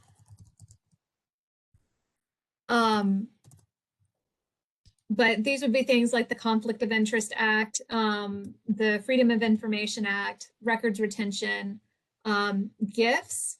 So we do have an existing policy that we do not provide gifts, but I don't think we have anything about not receiving gifts.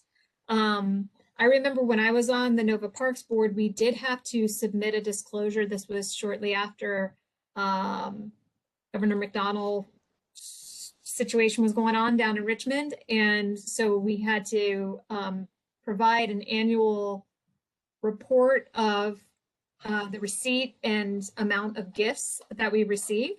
My report was always very easy because I received nothing. So, but we had to report things if we received anything. So just to give you an example, if we provided at no cost a Plant Nova Natives guidebook to one of the Fairfax County Board of Supervisor members, then they would have to report that as, I received this $5 gift from the Soil and Water Conservation District. So those are just some of the kinds of things. And I need to clarify whether or not our board members are responsible for providing any of that kind of reporting. And it would just be as you're transacting business for the district. So you don't have to worry about birthday gifts and things like that. Confidential information. I think, Elaine, this was something that you were referring to. And that's, I probably didn't title it very well here, but confidential information that that would be part of like a closed meeting and things like that.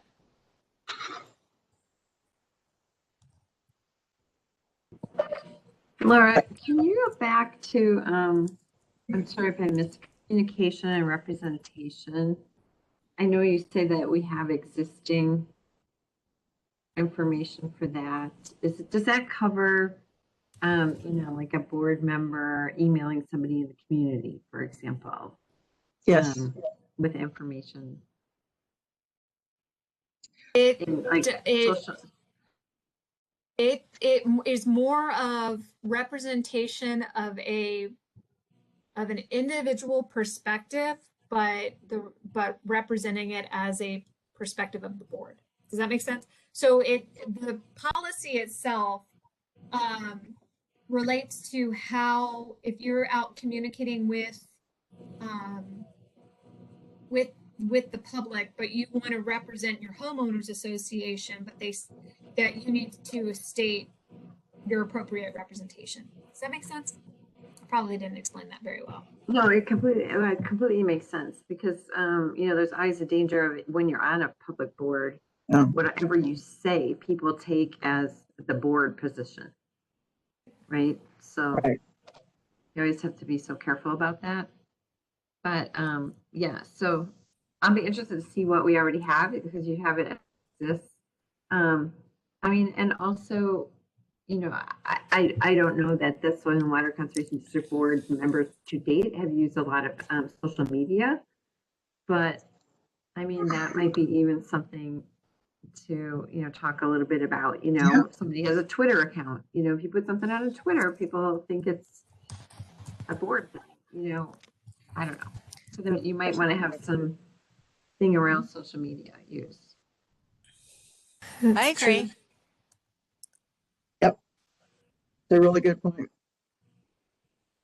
It does not speak to social media. It basically says that if someone speaks, it should be something that is accepted by either by the board. It's definitely as a policy.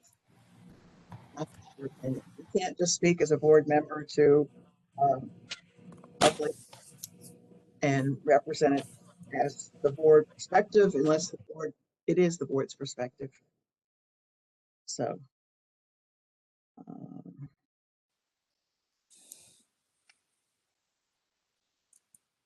I will tell you as a sidelight, there was a director once that was running for office, and he crafted a letterhead that looked like Soil and Water Conservation's letterhead and used it for his campaign literature. So, you just, that type of thing you would think people would do, but sometimes it happens. So it has to be written somewhere that this is not. Did he win? Was it a board person, Diane? And did he win? Because how do you control an election activity? And I agree, it's inappropriate, it should disqualify him. He was on the board and running for re-election, and he was strongly advised not to do that. And because the other board members, they spoke with him and said, this is inappropriate. It's wrong. And that's probably, it may have been their policy that was in place already. So it's nice to have something to rely on written. So. Sorry, Diane, I had myself on mute there for a few moments, but I wonder if we do need to say anything about campaigning or anything like that. I don't know if it needs to necessarily be under these policies, although it certainly could be. Well, they talk a lot. I'm sorry. It might not be a bad idea I don't know exactly. I had a policy, I'm not sure it was written down, Laura, that during the campaign, people would call the office and say, who should I vote for? We get that still. And of course, we get that still. Oh, yes. And I tell them, Jerry Peters, no, I'm just kidding. No, and we stay totally neutral. I tell them, be happy to tell you more about the organization. But I don't. You can refer them to the minutes, which are public, and you can give, and you can also the attendance. Right. Because that's public. But everything else, no. And I have to make sure that when they called and somebody called and spoke to the staff referred them to me. One consistent message. And I think that's very important. Yeah, that's consistent with our current practice as well. You think we can write that down? Is that what you're saying? Yes. Okay.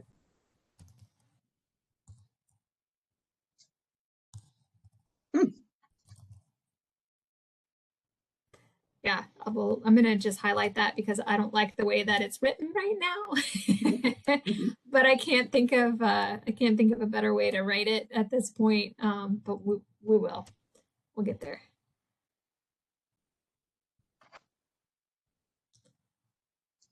Yes. Yeah, little.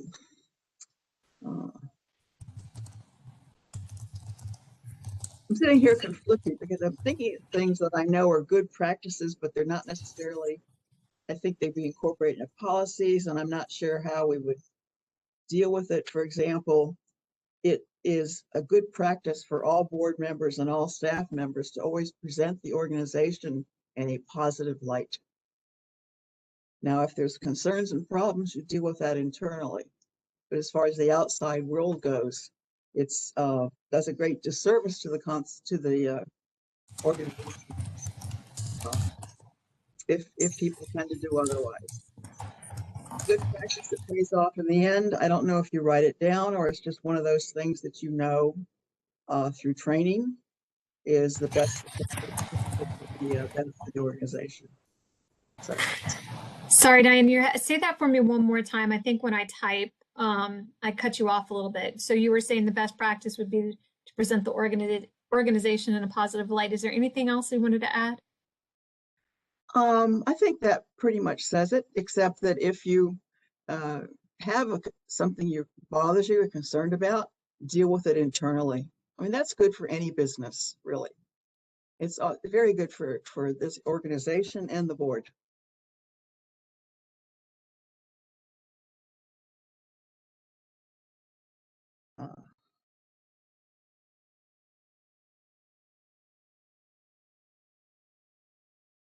And what I was saying is I'm not sure if it's something that is part of the training to how can we be the best ever to make us function best? Does it have to be written down, or is it just part of some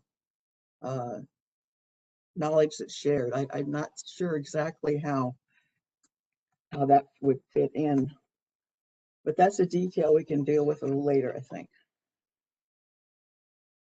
That type of thing, you know.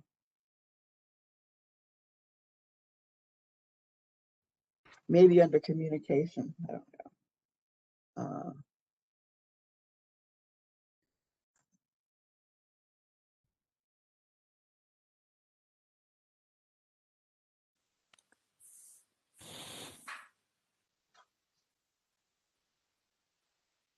I think when we put something with social media policies, I think we could look at some stuff that the county has. I know we have a pages with Facebook and YouTube.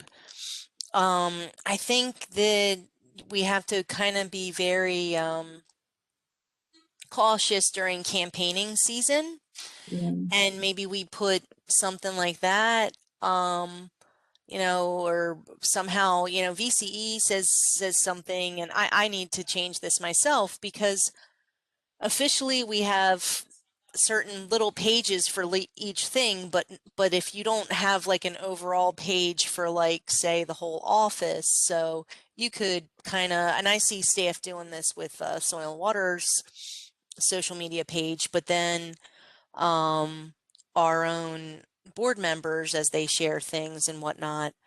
But to be careful, I guess, especially during the campaigning season, not to use that in a way as a platform for negativity. I don't know how to say that weird. That's a weird way. But Elaine, you know what I'm talking about because this happens, and probably even more as the boards get bigger, like the school board, and then of course, I mean, you see it with other things. Where I do.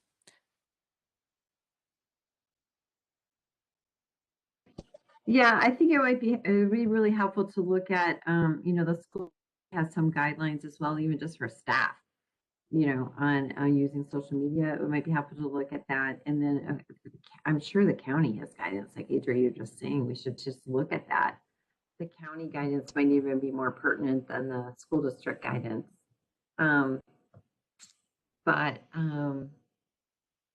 Even just simple things like keeping it separate, so for Twitter, like I have Elaine Tolan. Well, that really is my personal Twitter.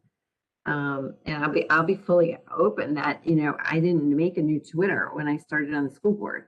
And so I don't, even through the campaign, like I don't use my Twitter for, I'm not savvy enough on Twitter to use it for, a lot of campaigning. I just kept it like, oh, look at this cool native plant garden here or there, whatever, it's pretty innocuous. But then once I got on the board, even if I posted, oh, look at this cute kid doing something at this school, then people would be replying like, well, it's too bad that school, is a total failure, like, whatever, And so anyway, I think, I have to set up the separate one that's something like at Drainsville FCPS as a Twitter handle. That's a totally separate, board, related Twitter handle, and have it completely separate from any kind of personal social media. So, I mean, that's just like a kind of an obvious thing, but, and we don't have really good rules like that at the school district for board members. It's kind of interesting, and I think we need it. So I think anyway. all this social media stuff has really become more prevalent and more widely used because of COVID. And that's how people are advertising programs. People are connecting to live programs, or to live meetings with the school board. I'm sure you've been on live meetings, Elaine. And yeah, so, this is a whole new world. But there is you have to be very careful. I mean, you can advertise all these wonderful programs. I see nothing wrong with that.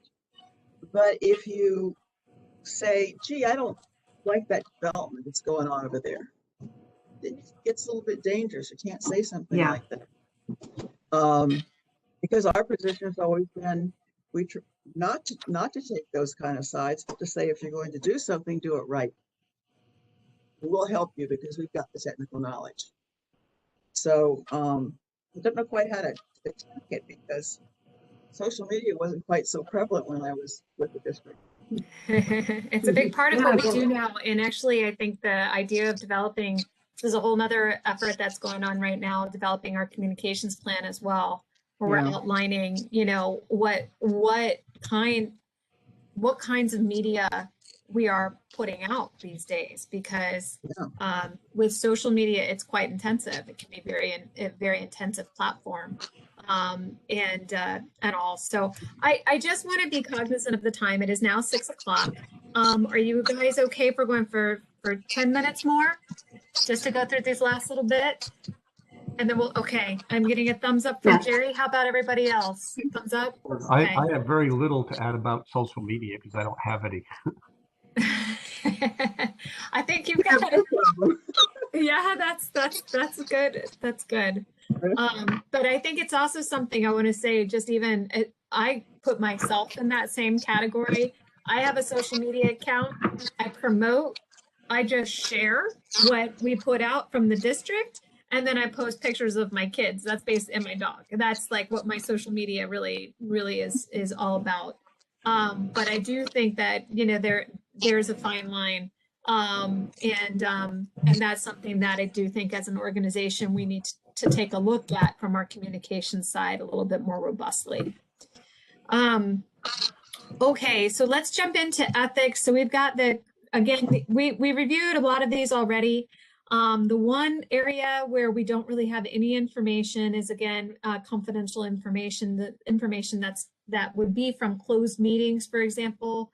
And just again, acknowledging it's almost in a way sort of like a best practice that Diane was talking about a little bit earlier, but just if information is discussed in closed meeting, it's intended to stay in that closed meeting.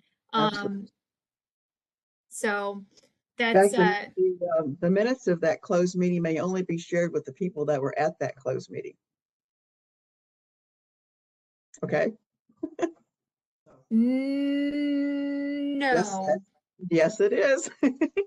Okay. No, the closed meeting, well, I'll have to go back and take a look at that, but the minutes from the closed meeting, I mean, whatever is shared in terms of the information in the closed meeting session, that could only be shared if there was documented. But the way that our minutes are pulled together appropriately, which is we went into closed session and then we opened up at a closed session to hear the actions.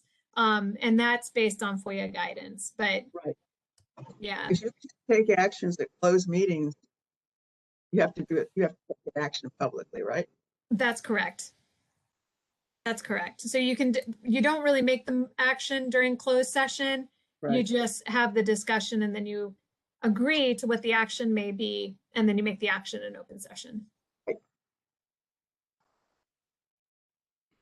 Okay. Personnel management. So this kind of gets back to the point that Jerry was making as well a little bit earlier in regards to the division and authorization of personnel management. The authorization of personnel management to the executive director, if that is so desired. I hope that's so desired. Interactions with district staff. I think that gets to a point, Elaine, that you were making a little bit earlier in regards to just kind of thinking about certainly and especially authorizing any sort of work to staff. And then really what this personnel management sort of focuses on is the executive director position. We don't have much information at all in any of our policies that relates to management, the board's management of the executive director. And so I think we need to really put some information in there. I have hiring and onboarding of the executive director. What kind of orientation, would you want to have for the executive director? I think between both Diane and I, we could pull together quite a list. I will tell you it takes about 5 years to really understand the district and all of its elements. Maybe we can streamline that a little bit more for the next person. Performance expectations of the executive director, we kind of have that with the position description, sort of. But also annual assessments and reviews of the executive director's performance. There is an annual assessment form, but also making sure it's clear on how the board is engaged and how the information is delivered. I think we need to go into that a little bit more. And then other requirements of the executive director. And there may be other aspects that the board may have that you would like to know a little bit more about and a little bit more information as well. So I left that a little bit open-ended. Oh, one of the thoughts that occurred to me, and we talked about this a little bit at the Personnel Policy Committee meeting, was hiring qualifications, employment. Oh, I'm losing my words now. Anyway, things that your employment is contingent upon. So for example, Diane, this is a new thing that has occurred in the last few years, is all employees have to go through a background check.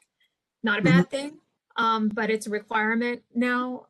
So again, that may be something that the board may want to go into a little bit more detail for their executive director, or do a financial related kind of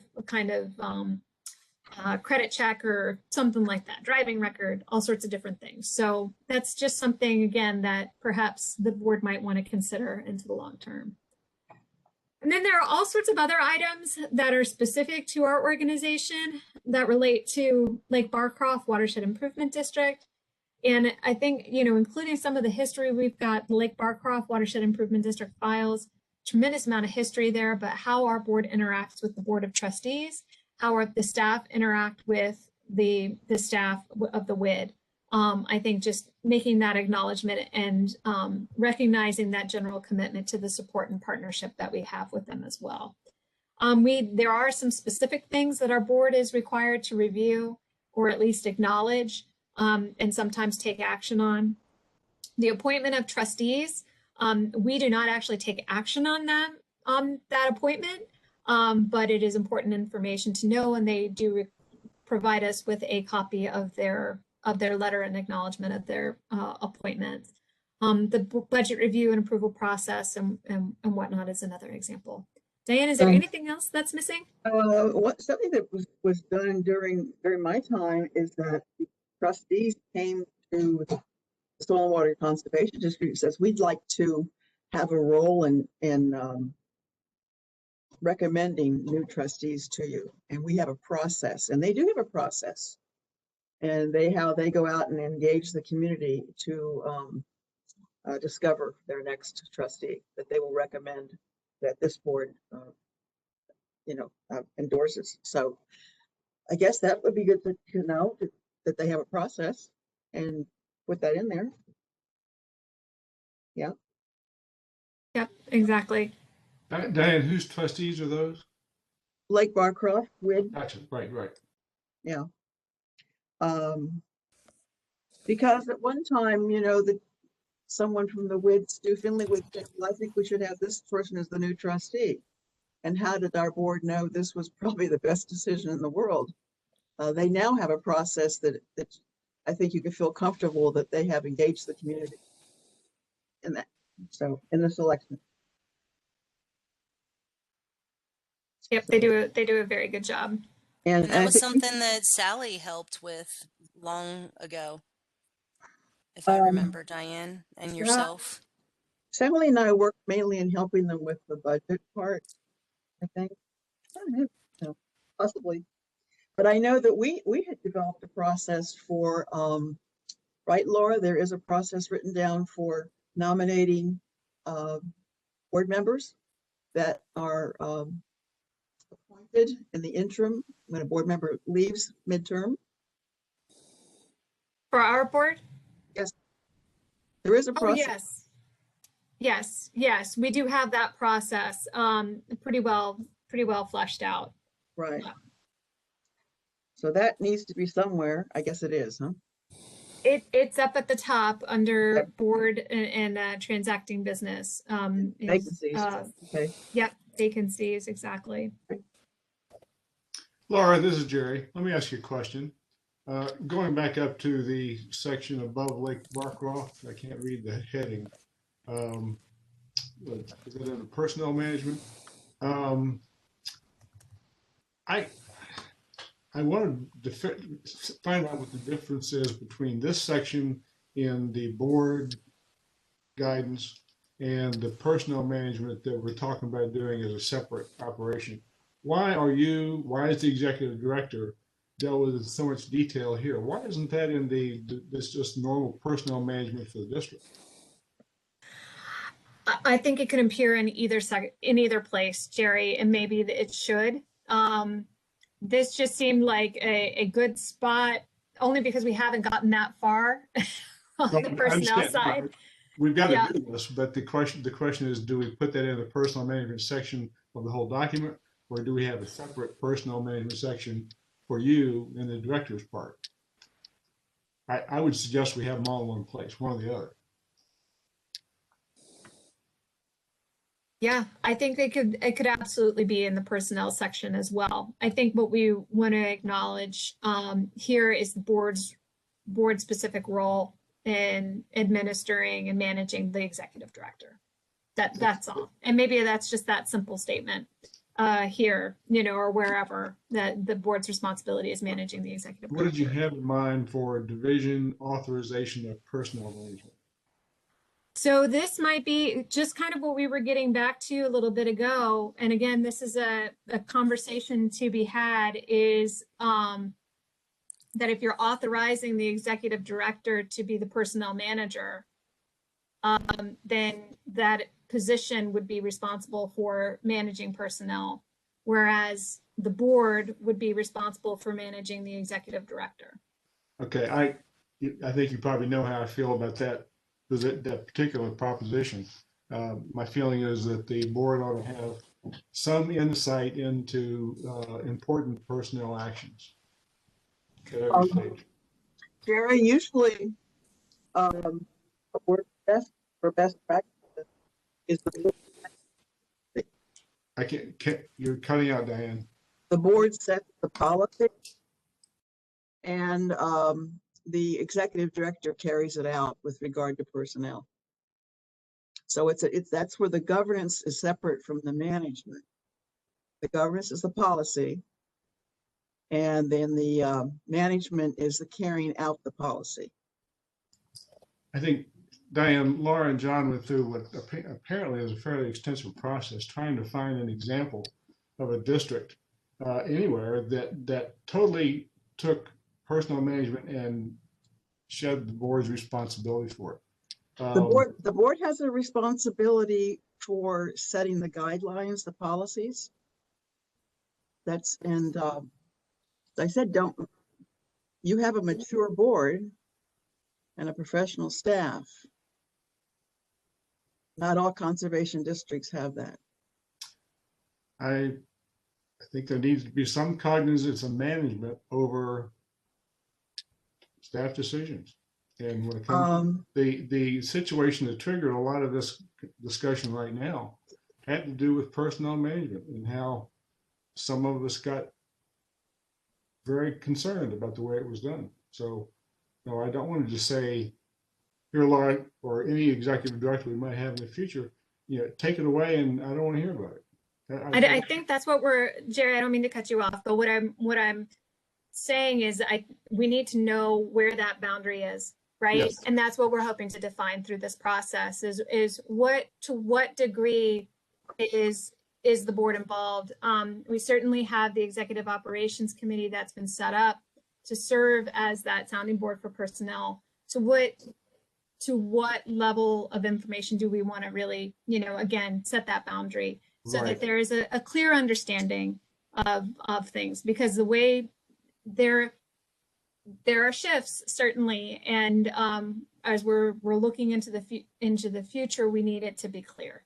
Yes, and I think that's what I expect to see in the personnel management policy is for the important steps in particularly hiring, firing, personnel reviews, demotions, whatnot, that there be specify at what point the board needs to be made aware of a decision that the staff is making. That's all.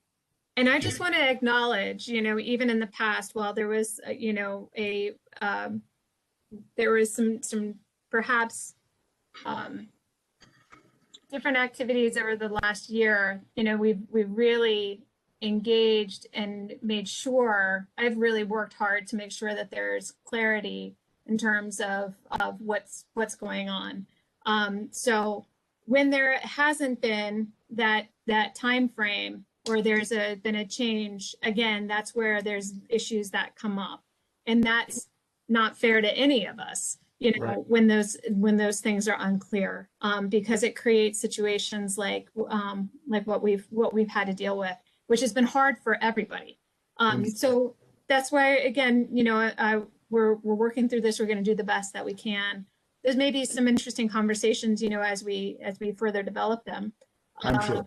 But I think we, again, we're looking at what does this mean when Laura Grape moves to Fiji and Jerry Peters, moves to the Bahamas. How are we leaving the district? Exactly. Yeah. Well, I'd like to follow up on Jerry's comment, and I agree. And I've spent a lot of my career looking at corporate cultures, operational behaviors, how you build a good quality team, and what can rip one apart. And I watched a firm that I spent 14 years with disappear in 6 months because of bad leadership. And I learned a lot. I left, but I learned a lot. And I have taken notes. I've got probably a list of things that the board should be involved in, because my major question is, we're putting all these things of policy and governance. What does the board do? We go to technical advisory committee meetings and spend 20 minutes detailed discussion in every VCAP project that comes in, and then have a pro forma vote on it in the board of directors. But our overall views have to be dealing with fiduciary responsibility and legal liability. And to do that, we cannot just say 95% of our fiduciary responsibility is staff. We just can't say the executive director runs everything. We just say how you do it. We should be involved. And it's a tremendous opportunity in hiring and a very difficult issue in firing. And one of the things that I learned when I fired people is you damn well better want to have two people in the room with you when you do that. Because when they file for wrongful termination, you want to not have it be a he said, she said. You want to have he and she said against whoever's making claims. And that's a basic rule for protection. And I think there are certain things that the executive director should do, and they're the weeds, but a strategy discussion ahead of time on the hiring need and the type of person. You know, John asked 4 or 5 times, do we need a PE? We never had the forum to discuss that. That's an easy thing to do, and it's a tremendous opportunity to build goodwill with everybody and really build a good organization. But I want to just acknowledge as well, I mean, those conversations did take place. And those did take place. We had a tremendous number of conversations as the Executive Operations Committee prior to Assad's departure, and what we were needing and what we were looking for. So I think, you know, that I absolutely hear and, you know, those thoughts. And again, I think as we're moving forward, there are going to be some of those best practices on the management side that we'll also need to take into consideration. And certainly, you know, those, what you're referring to, Chris, are policies that we can put into place. You know, who sits in the room with the executive director, or, you know, those kinds of things. Because you're right. Those are some things that we have some opportunity now to really tighten up. I think a lot of this is a growing beneficial. The more people you get involved in hiring and thinking about the needs, the stronger the organization is. And otherwise, what does the board do? The board thinks strategically. Make decisions based on necessary information. They operate at a high level. And that really involves 1 or 2 meetings a year. We go through the strategic plan. I don't know. I beg to differ. So Wayne, I was just going to make. The board is involved in way more than just 2 meetings a year, Chris. I think you're. Sorry. You need to put your microphone down. I think that, I'm sorry, I was trying to drink some tea. I think that the board is involved in way more than just 2 meetings a year as far as things. And before we started doing VCAP and CAP projects, we didn't have TRC meetings because we had very, very little to review because there wasn't any cost share. So we would have nothing technical to review. So the board we rarely had some of our committees active. I think that we're involved in a lot more projects, and then I think that as board members, just being advocates for our organization is one of our biggest high-level jobs. And being out there in the community and being visible and telling people what you do as a board member, but also being active on the other committees that we are either appointed to or somehow get to be serving on. And I think that bringing back ideas to the executive director is part of that job too. And one of my biggest things that I always do, even when I bring back ideas to a staff member, I would still CC Laura or keep Laura in the loop, because I think that is where I never want to I never want to get somebody feeling flat-footed, whether if it's Laura or a staff member or anyone else, over communicating, especially during this time that we're all online, is really important. So I don't know. I think that I would say more active as a board member in the last few years than we have been in the past. I'm not degrading the TRCs, because I think that interaction with all the staff and the board members are there, particularly the parts that get into detailed discussions not specifically related to the VCAP projects themselves, are the most fun things that we do. There's some good discussions in those meetings. There's certainly, Chris, I think, I absolutely hear what you're saying. And we established the TRC in large part because we needed a space to have those technical conversations. And we needed to have a space for shared learning and everything as well, because with the soil and water quality conservation plans, as well as the VCAP program, as you know, both are very complex in terms of the decision making that goes into them. So having a space where you can think about the questions that you want to ask, and you've got some time between that committee meeting and perhaps the board meeting before you need to make a decision on it. We wanted to create that space so that that conversation dialogue could take place. I will admit, there is a lot of boring stuff that boards have to deal with. And it is a lot of the policy and strategy and things like that that are not the most exciting parts of the kind of work that we might do, yet it is all so incredibly important in terms of helping the organization know which path it's taking. So it certainly is,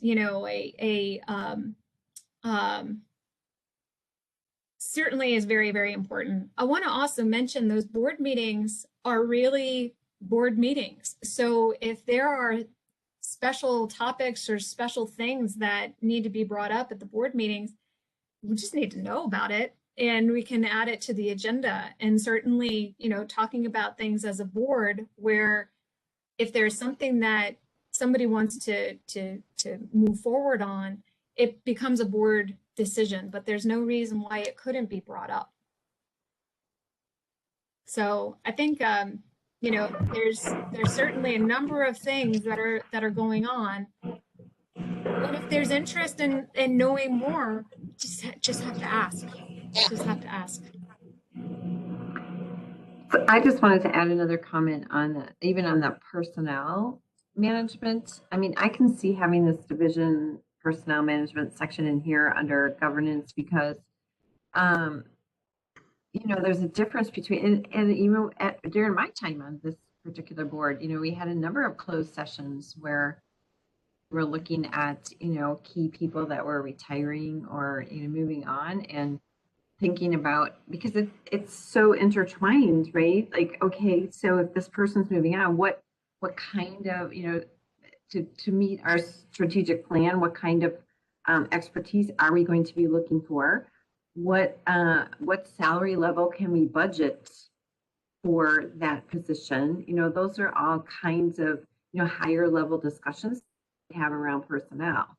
So the board would be, I would think perhaps involved in those kinds of conversations. But then once we sort of figured out, okay, this is the kind of expertise we probably need, and this is the salary level that we think we can afford, then it's up to staff to write the job description, advertise, do the hiring, bring the person in, that kind of thing.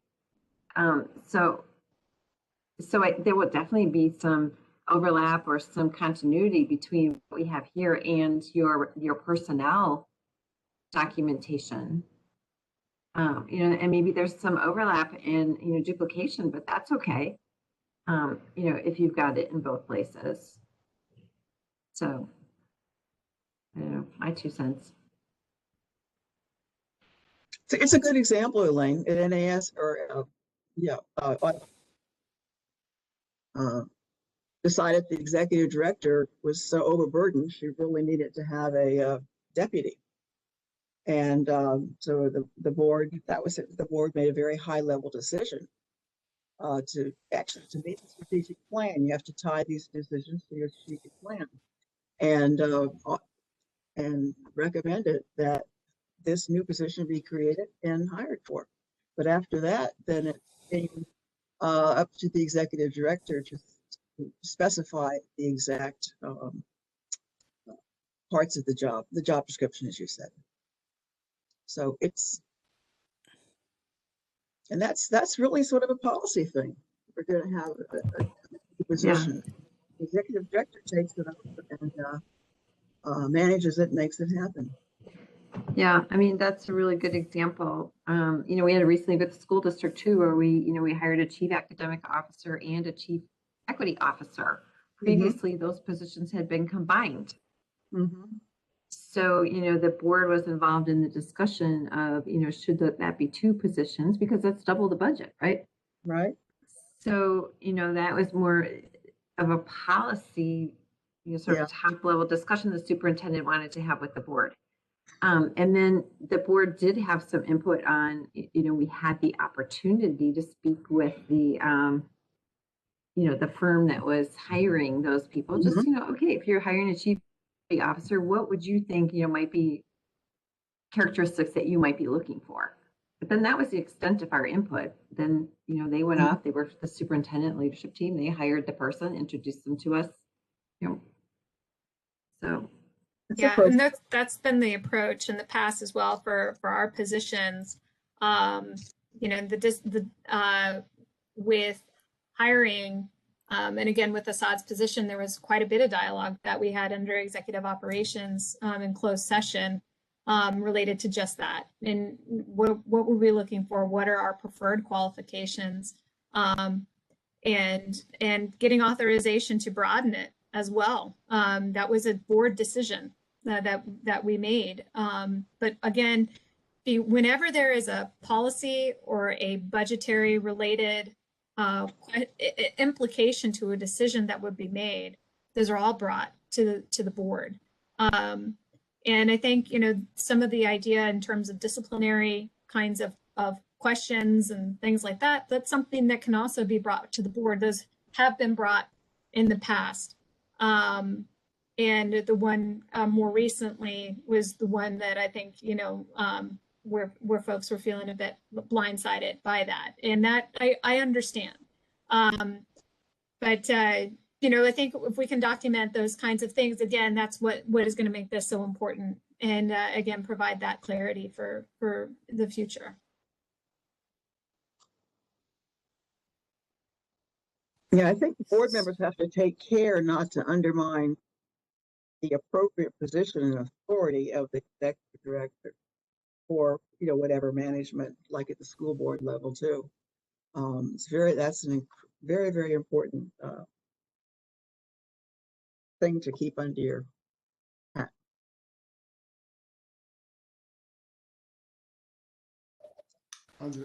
Another way of saying that, or maybe it's the opposite way of saying it, and I'm not sure. That is that, if the executive director has to take personnel management as a set of things to be decided and done, and the board has no interest in reviewing any of it or knowing what's going on, just take it away, go hire some people. That leaves the executive director kind of out in the cold. And I think to go to Chris's point earlier, and that is, when these decisions are made, it's so much better to have other parties involved in the decision, so we can all say this is not a single person's mistake.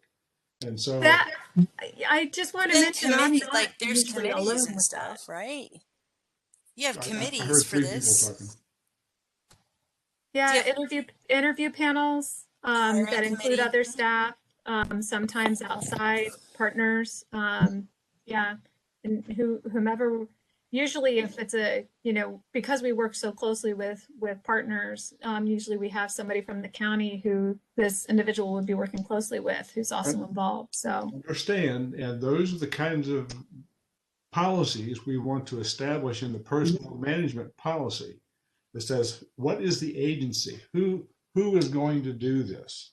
And where the board should be providing cover for individual board members or for the executive director, we need to specify that so we all know the game. Okay, there are within personnel management, not just hiring and firing and whatnot, but the other parts. We need to talk about agency. Where is the board delegating an authority, an agency, to somebody else? If it's not written down, it's not covered. I'll go back to the stuff that I read before the meeting started. If you don't write it down, it's not an appropriately delegated responsibility. That's all. I want clarity. I want to be specific, and things that where, you know, when the executive director says, I don't want the buck to stop with me on this one, you know, this is going to be too hurtful. The board can't turn around and say, no, we delegated that to you. You bite the bullet. We're not going to do that. No, I think the board has a role to play if they're an oversight advisory role. That's fine, Jerry. I think you may have in the executive director's job description that is approved by the board, probably lists what those authorities are. Yes, kind of it does. And what it says is the executive director takes care of personnel, period. That's no delegation. That's abnegation. Okay, well, maybe just like you said, it could be put in there. It could be put in there, Diane. But yeah. I suggested it go into the personnel management policy for these types of things that the district does for personnel. Mm-hmm. Well, the executive director can take care of this, maybe with some report after the fact to the board, maybe with prior clearance. That's to be determined. We can figure that out. We don't want to make it so onerous for the executive director to comply with these policies that you can't do anything else. But that's not the purpose. It's so if and when something goes, oh shit, you know, the executive director is not standing there by him or herself. But it needs to be clear in advance, not after the fact. That's all. I think the board has to be informed. You're absolutely correct. And it's the job of the executive director to make sure that the board is informed appropriately and adequately in all decisions it makes, be it a budget, whatever. We have very specific requirements for financial oversight by the board, including, as Chris mentions, approval of every credit card purchase. That's probably not too appropriate. Yeah, that's kind of overkill. But at the same token, Diane, if the board only deals with policy, and the executive director and staff deal with everything else, that doesn't make, to me, it doesn't make sense.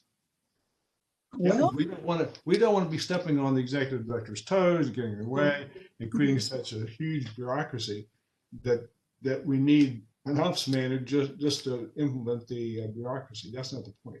With an 8-person operation, we can't get so complicated and so protective that we can't get the work done. But I think we're a long way from that. And I think, I think we've been kind of talking about whether or not this goes in the personnel policies or here in this document. And I'm, definitely want to acknowledge that there is certainly a need for communication with the board on a wide variety of different topics as it relates to personnel. And I think that that's been a commitment that I've made for a long time.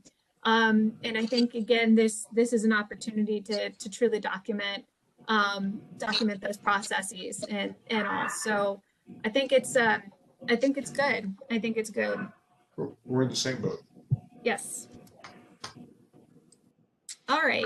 I don't want to lose sight, though, of the fact that I am also an employee of the board, because I think there has been a lot of attention on staff, the rest of staff, and not as much board attention on my development.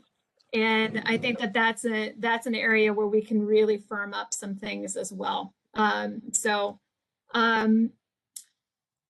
So we've got Lake Barcroft Watershed Improvement District, which I think we've captured a lot of information there. And then we've also got the programmatic side. So that's with the Powhit Creek Watershed Plan, Watershed Program, the Agricultural Cost Share Program, and the Virginia Conservation Assistance Program. So there are some items here that we just want to acknowledge.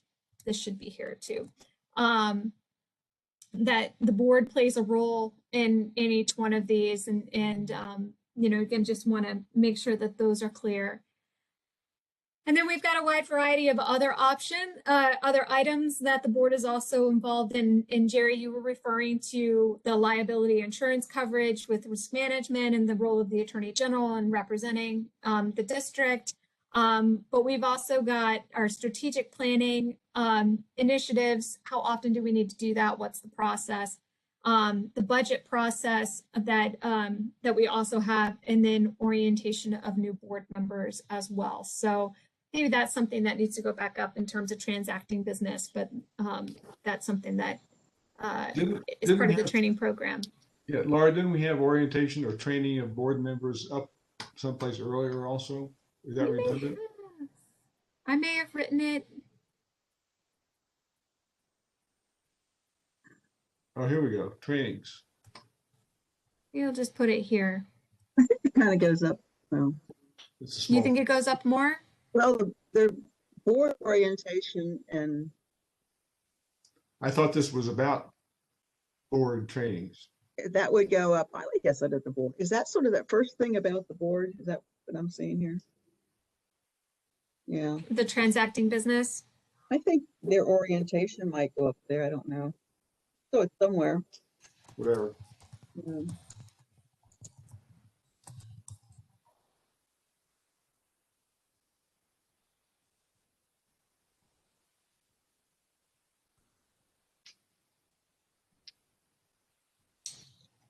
Yeah, it kind of falls in a couple of different spots, and it could be under training as well, because the DCR requirements would include, you know, the orientation 1 and 2. Really? You might have things in two places, or just refer to things, you know, or once it's all together, just refer back and forth. You know, the other thing doesn't have to go in there, but not only does the board have training, it also has its own self-evaluation every couple of years. So that's kind of a detail we can maybe deal with later. See when it comes up, see where it fits.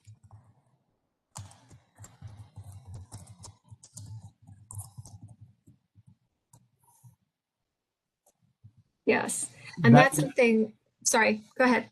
That means the governance committee self-evaluating themselves, or the executive? No, the board as a whole evaluates itself. I think that's a good idea. There's some good tools for that. Yeah, I board agree. The board as a whole has responsibilities as a whole. Like as a whole, you have responsibility of the board. But also board members have individual responsibilities. So it's really kind of a two-layer evaluation. Some of it's self-evaluation, some of it is among the board itself. Do you feel well informed when you make your budget decisions? That type thing. I agree. I was just trying to clarify what Laura had typed. Oh, okay.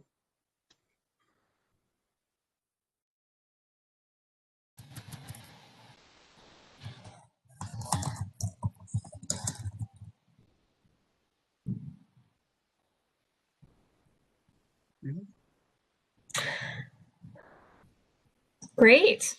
Is there anything else that you feel should be in here? You know, Diane, I was thinking as you were talking about the best practices, maybe that's just something that, you know, we include in here as sort of like an introduction. Now we'll see how it fits in. You could put it under, you know, responsibility or something, little things like board members should not make unreasonable demands on the staff, like come to the staff and say, oh, I want you to come and do all this work for my HOA. No, you don't do that.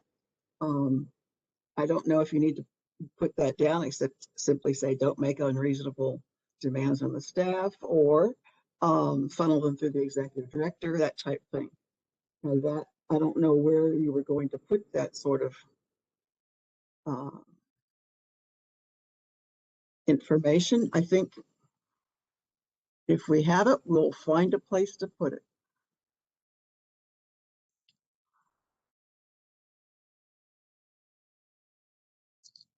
Yep, might be policies or ethics or Yeah. yeah. Yeah. So, Something like okay. that. That'll fit.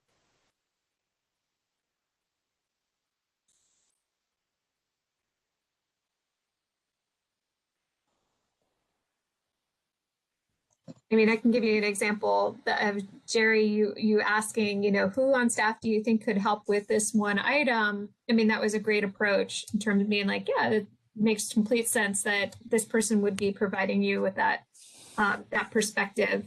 And I appreciated the consideration, with that as well. So That's a good way to handle it. And then, who's got the time too? All right. Well, how do we feel about this? Pretty good. I see some nods. Need to go read all those good resources you're going to send us. Yes, I'm gonna send you a lot of information here. I'm gonna try to see if I can get I don't know if we can do an internal committee website or something like that, where we could provide a lot of these links. But maybe what I'll do is try my best to not overload you completely, but see if we can figure out a way of being able to get you a lot of this information. I'm not allowed to use Dropbox. Dropbox is not an approved approved county thing. So we have a different system, but it's not very user friendly. So, No, I want a Bradley District Committee. We've given up on that. Yeah.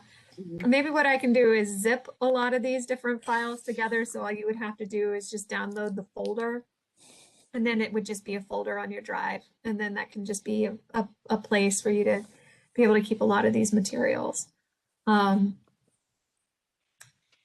But no, I think this is really, really, really good. So what I'm hoping to do over the course of the next month is compile a lot of these aspects and a lot of these documents and portions of the documents into a Word document.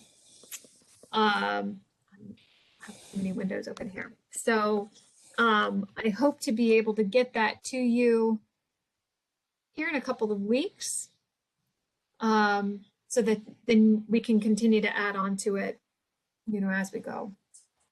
Laura, I want to commend you on your initial outline of the areas to be concerned and the items. That gave us a real running start. Thank you. Oh, my pleasure. My pleasure. I always find it easier to chew on something. So, certainly if there are other ways of doing it, if you all have other ideas and other things that you would like to bring forward, please don't hesitate to let me know. Again, there's a lot to learn together, and a lot of different experience sitting here around this, around our virtual table. So, please continue to bring those ideas forward, and, we continue to make progress. Is there anything else for the good of the group today? No, have a nice dinner. For sure. Happy Valentine's Day. Happy Valentine's Day. That's coming up to Yeah, Sunday, You better Jerry, get it. Sunday. Jerry, you got a couple more I days to go get a card. Yeah, I got some notice. I'm so fixated on getting my second virus shot tomorrow. I can't think of Valentine's Day. Oh, good luck. I will be. Ooh, good Will for be you. good to go here. Where and when, Jerry? I'm with Kaiser Permanente, Oh. and they've organized it, got it straight. They send me 5 messages before every shot. It's like ooh, Awesome. but it's going well. Get Glad to get it over. some. Have you got any tips on when you get it?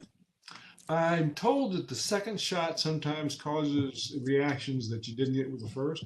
The first was nothing. But you want those reactions. That's your body telling you that the shot's working too. So Right. one of my friends who's a nurse said that she took a Benadryl and a 2 ibuprofen before she went to bed that night, as she got the shot that evening, that before she went to bed, because one of her friends had like a weird blistering at the shot site, and that's an allergic reaction. And she just took a couple ibuprofen for, the joint pain and neck. She had some headache and a achy neck, but otherwise she was pretty good. That was before the shot or shortly No, after? after. So Yeah. like you're going to go during the day, but tomorrow night, take that before you go to bed. Yeah, I'm hydrating today and There you go. good night's sleep and Yeah. charging into the second shot with No great beers or music. wine tonight. Yeah, Oh, yeah. come on. I get mine tomorrow and I can't have a drink tonight? Well, maybe just one. That's dehydrating. That's dehydrating. Yeah. Just Drink make sure you drink extra Gatorade or extra water. Diane, you're getting your second shot tomorrow, Diane? Yes. Outstanding. Great Okay. job. I thought we might be together. That's why I asked you. All right. No, A friend of mine's daughter had the second shot and had a bad flu symptoms for about a day and a half, but then they went completely away. And she's in the health business, and yes, you do want to have a reaction because it is working. Yes. That's your body telling you it's working. So, Wow. I look forward to it. yep. Well, good luck. I'm gonna end the recording at 6:48. I just realized we're adjourned. So 6:48. So let me stop.